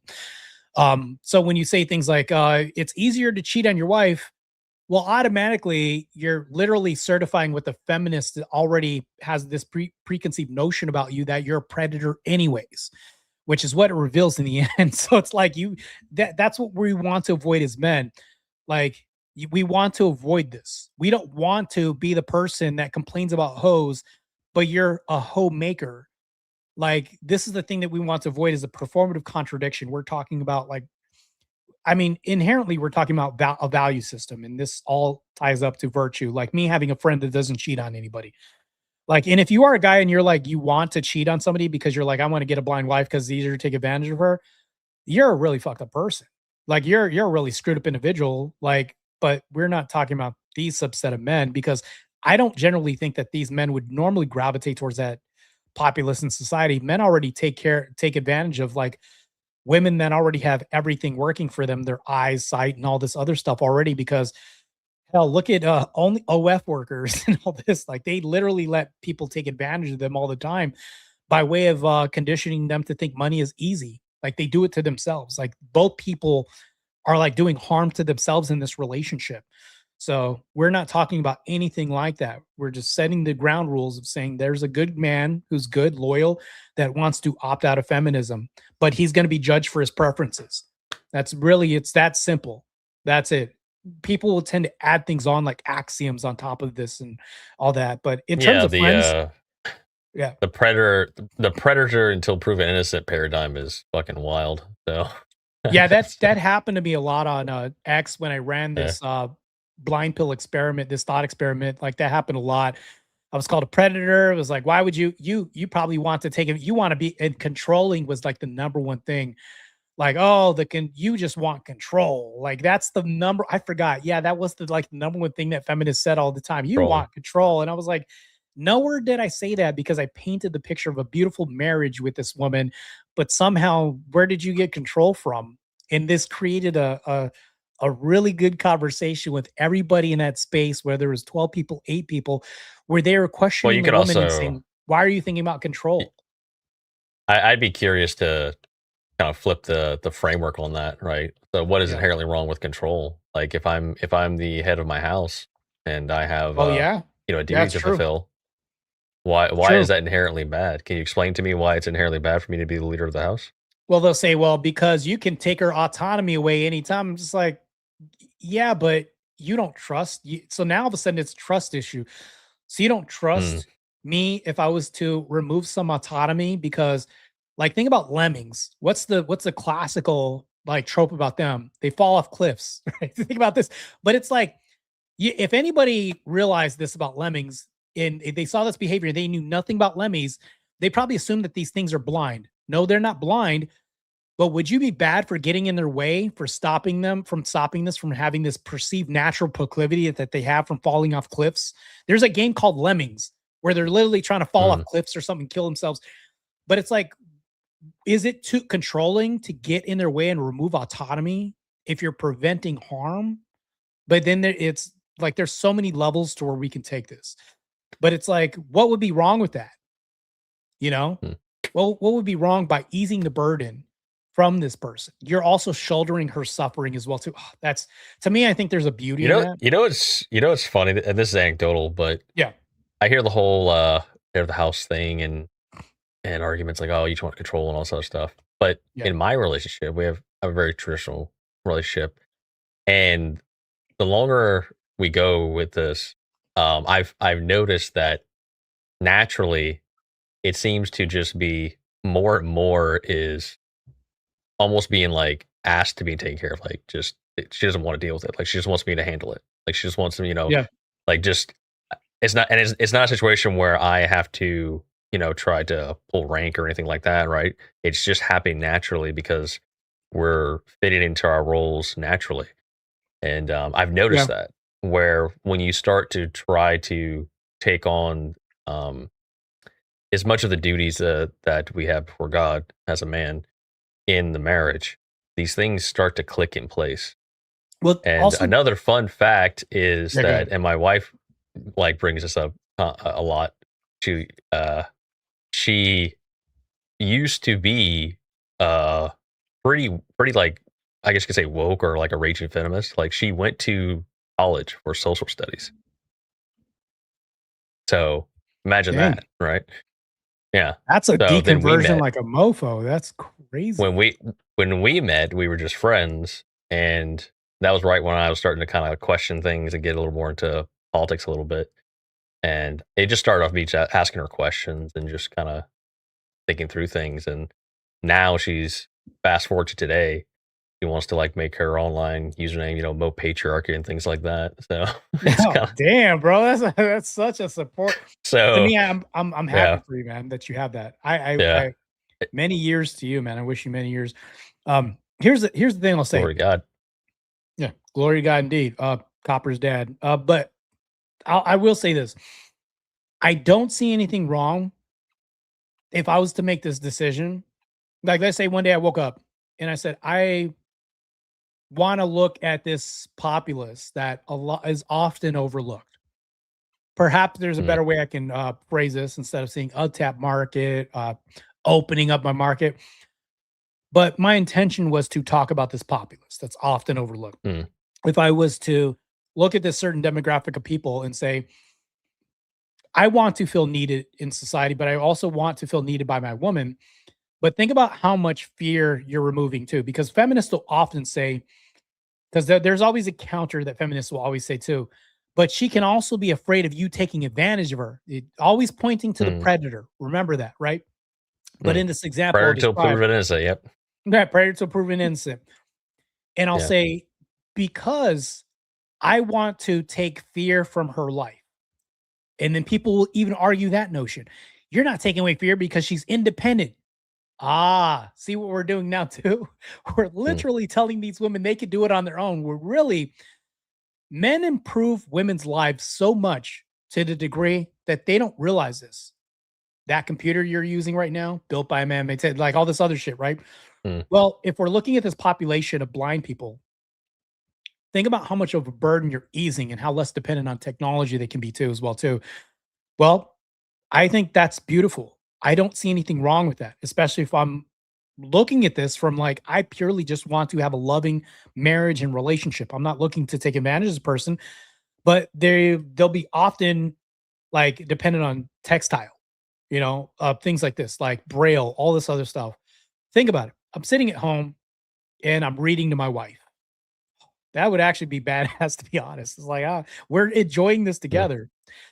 Oftentimes throughout history, there may have been things that people were lacking in relationship where the other person filled in. But I think we naturally do that as even able-bodied people together. I think that's why we were built the way we were. We were supposed to fit together. But I think even in that relationship, it exemplifies that even more, because you now discover new gaps that have existed where you both fill that in even more. I can sit down and read to my wife, and we could sit down and it's like, we're not going to go out to the movie theater and watch a movie. We might sit down and just have more conversations. This is just me going on top of my head, and have more time at home together, things like this. And this is like, we're home. What would be wrong with that? It's like, so I look at these things as like these, and I envision like if I was in the shoes of myself that did that. And I always think, what would be bad about that? For some reason, somebody's around the corner ready to demonize this. There always has to be some predator predation attached to this, or there always has to be some nefarious means attached to this. And that's what I'm pointing to the whole time. It's like, even if I was as genuine as I can be about this, and even if I was like wrong in my assertions that they're not as virtuous or whatever else like this, no matter how genuine you are about this, and no matter how good-willed or good-hearted you can be about this, a majority of the society will always judge you and tell you why you're wrong, and you can't have your own preferences or choices. But if we flip this on women, you'll never see it. It's rare. Yeah, I think you're touching on something very real there as far as shielding aspect. Once again, I'll speak anecdotally. I've noticed that I know my wife pretty well. So I know what she can handle to a pretty good degree. And so when hardships and things are happening or whatever comes up, I don't necessarily like throw all that stress or burden on her if I can take it off of her, right? If I can find a way to like make it to where I'm gonna take care of it, I'll handle it, and then she doesn't have to worry about it. That's a win. I call it keeping up morale, right? So there is I view it as a head of house, you do have to have that in your head to some degree. You have to think, okay, does my wife need to know like some of this? It could be something like horrific, right? Well, no, not necessarily. I'll handle this. I'll take care of it. And then that way she can worry about taking care of the kids, and she can be, happy and bubbly, and that's where the way I would prefer it. So there is a certain duty there, I think, to, if you can, shield her from the ugliness of the world. Yeah, I think it's good to shield your women from the ugliness of the world, but oftentimes that'll get demonized as well too. Almost to the point where I don't know this off the top of my head. I don't know if this is true or not, but I can see this possibly happening where it's like, I want to kind of also be the helpmate to some degree to a woman. If I'm sitting home and I'm reading stories to her because maybe, the book is better than the movie, where this would be a good scenario, right? Because oftentimes somebody will some dumbass out there be like, well, how do you know the book is better than the movie? You can't even know, like, and they just want to win a debate. I'm not talking about those people. But overwhelmingly, we've heard this often. It's a common trope. The book is better than the movie. You've heard this all the time. Well, in that relationship, the reason why I went on that side tangent when it came to like, these are the things that I perceive would be better. There'd be less people on OnlyFans that were blind and things like that, because I find it hard pressed to think that I'm not saying that it can't happen. The whole notion was like, I have a hard time believing that would be a majority. So that's like kind of like a threshold thing that I was making, meaning like there's a least likelihood of that happening. I don't think, and when I said this, somebody's fighting this. Well, you don't know that. They could be always doing this. And I'll ask you this real quick. No, off the top of my head, have you ever heard of this before? Even anecdotally, that a blind person had an OF. No, I don't know of any. I've never heard of this, blind person but having if you OF, ask yeah. people about this, like if you do a man on the street thing, that's why I think that this was a dumbass argument when people were saying this. If you do a man on the street thing and you were saying, well, and you asked 50 people, we could just imagine what the results would be. Matter of fact, let's even be more generous. You asked half the nation on the street, hey, have you heard of anybody blind doing OF? Have you heard of anybody blind being a mattress actor or actress or whatever and all this other shit? Like, I've never once heard about this. And of course, that's anecdotal, but you get a bunch of anecdotal data together. Now you have a general consensus, right? But on the stream, when I was talking about these things, I was just speaking in general terms, right?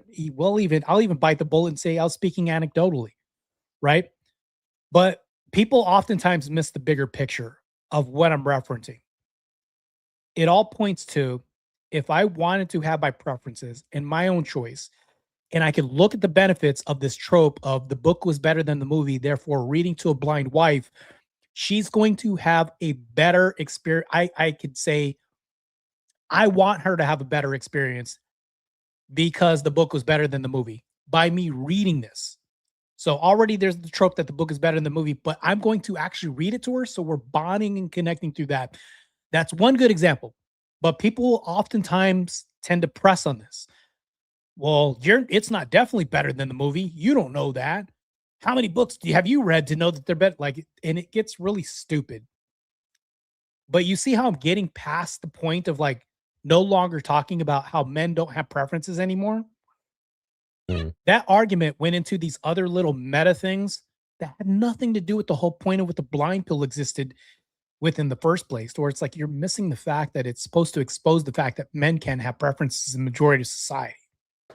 So,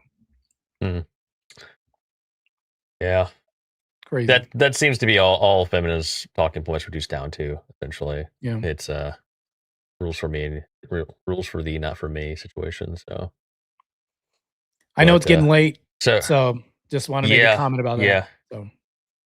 Yeah, I probably do need to head out because I got to wrap Me a few too. things. But yeah, it was good talk, man. How's my boy Copper doing, by the way? I gotta ask, man, because that's crazy. Oh, If I don't ask. he's doing great. Just got a bath recently, which he hates. But then he's always excited after it happens. So I don't. Wait, doesn't make he sense. hates baths. Usually they like Hates 'em. baths. Well, no, not Pyrenees, because Pyrenees view getting wet as they were kind of bred in cold and climates. So getting wet is kind of a, it can be a dangerous thing, like getting completely soaked. To my understanding, so. Oh, because of the temperature. Yeah. So they're bred to be more like colder climates and sheepdogs. So I think it's just that's something probably a internally death with him. sentence. If they got wet, that's probably a death sentence for Right. most people in certain Yeah. climates and environments. Yeah, I could Right. see that for sure. Like, it's weird. I scrolled across and saw a video. I've heard about this because I worked for the government, and we had a lot of people who were ex-military that got into it. And I've heard about trench foot, bro. I was like, let me go look at this. Like, it was like one of the most horrific things that men ever experienced. Right? It was like the trench foot video, bro. Like, if you're talking about cold and climate and things like this, water on your feet literally made your life a living hell. And I was like, that is crazy. So when you're talking about like dogs, I've heard one of the things I've heard one of the things they talk about in like the military is like taking care of your feet. They make a big point of taking care of your feet, keeping them dry and all that sort of stuff. Yep. Makes sense. I mean, it can turn a miserable experience into a horrific one. So yeah, now you're getting your feet amputated. Like, I'm just like, this is all horrific. black and shit and nasty. Yeah. It's like viscous fluids are coming out. Anyways, let me stop. But it was really bad. But I was like, I learned something new about that, and I was like, men deal with a whole lot of shit, right? Let alone trench foot. The general consensus that I want to take from this conversation is like, yes, we can look at a tool. Yes, we can see things as like needing to be refined. And yes, we can take virtue out of this, right? But even at the end of this, I do think it does strengthen it if we say, I'm doing this because men generally have to play the numbers game. Women don't have to play it like us. But even if I use the word open or extend my dating market, let's say I extend my dating market to be like, I'm going to add in more numbers. What would be wrong about this? I think that that's a stronger, more compelling version of what I had earlier. Yeah, for sure. Well, yeah, thanks for having me up, man. I love talking about arguments. I love dissecting them and just kind of discussing them at length. So had a good time. Yeah. Appreciate it. And all the other discussions we had, we bounced around to all kind of interesting subjects. So had a great time. I mean, I got to get a Copper update, so that was important. Yeah. I got to go get him. He's been hanging out outside the garage, chilling in his little luxury room out there. What? He's got a luxury? That's crazy, bro. Yeah. My boy Copper got a luxury the garage room. here, it's got a cement slab, but it's like really, really well insulated. So even in the summer, like right now, when you go in there, it's actually really cool. So he just like hangs out in there with his brother, and they go outside when they want. So they've got it made. Damn. But yeah. What a complacent boy, man. That's crazy. He's gonna be complacent for sure. Yeah. That's cool, man. All right, man. Yeah, Christ is God, man. I'll talk to you soon. But I gotta get out here, finish this meal. Have a good one. Take care, man. Take care, buddy. Peace out. It's very thorough, interesting conversation I had with Mo Rebuttal, by the way. I think it's good to kind of reflect on conversation sometimes. It's definitely good. But I always got to be wary because, the more my channel is going to grow, and it generally will grow. I want to kind of make one last comment before I ditch and end everything. Is the content I want to cover isn't going to be like Panoverse or any of this other shit or anything internal. I don't want to cover the drama between, even the local community that we have in debates. I don't want to cover any of that shit. I think it ends up being this cyclical thing to where we're recycling people. Like, oh, I already debated him. I'm going to do another debate with him on a different topic. Like, I think that and this is just a suggestion for me because I'll even take my own suggestion, and I'm currently doing that. I think we need to reach outside of our own community and bring new people up. That's what I've been doing with Woke Autopsy. That's what I've been doing with Junk Food Hour, discussing things outside of our community. You know, things like this very often. And it's like, think about it. And I'll give you kind of the bird's eye view perception of how I see things. If I was covering drama and I had some obsessive compulsion with a certain individual and I wanted to do hit pieces on this person or some kind of drama, whatever that is, right? If that person doesn't respond to me and I'm doing these hit pieces and nothing ever happens, there's going to come a point to where my own audience can be like, bro, this is boring. Can we move on to something else? That's the recycling I'm talking about. Like, I think sometimes we need to get out of our own communities. Like, if you want, I'm not the know-it-all person. I'm not speaking from that perspective, but I envision that if you want growth for your channel, you have to add new, like maybe a new populace. Like, I don't want to go to this person's channel and get their subs, that person's channel and get their subs. Well, all you're doing is just getting subs from like, well, although that maybe could bolster your community a lot too, but I think that sometimes speaking to a different demographic or going on different platforms outside of all that shit, people that don't normally watch this person's content within the proximity of whatever your channels are, this person's. I think that when you go outside of the creator spaces that you frequent, the numbers are going to happen organic.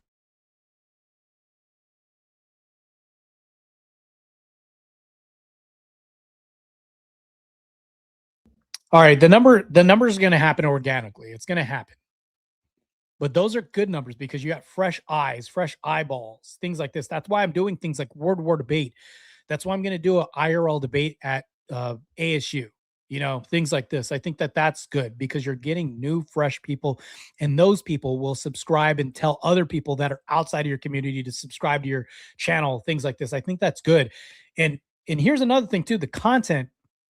If you're doing content constantly about the same shit, using the same people, recycling the same people, this issue again, that issue again, and it's like they've already seen that. They already know you have beef with this person, all this other shit. That's why my shorts are I'm like more broad-based. I'm focused on like what's happening right now in Ireland. I'm focused on what's happening right now with the police state, you know, things like this. I'm focused on all that shit. Things we should actually care about. I think that the drama with this person or that person, let's slowly start moving away from that because it's like I've been trapped in that sometimes. I get it. I've fallen prey to that in the past, you know, things like this or recently, whatever you want to call this. I think that we should move away from this and move towards something new that actually is impactful on the culture. That's what I'm gradually, steadily moving towards to. Like, that's what I want to constantly gravitate towards. Like, and when you're moving outside the culture to new things, like the epidemic of blacks calling into Chinese restaurants and then ordering $200 worth of food and not paying and shit like that. This whole trend that's coming out, covering that, covering the epidemic of after the case that happened, you know, with the Chow case, all this that's happening currently right now, the Iran thing, you know, all this, the gas price, like all this, the racially charged thing. Matter of fact, I sent a message to Jake Monroe.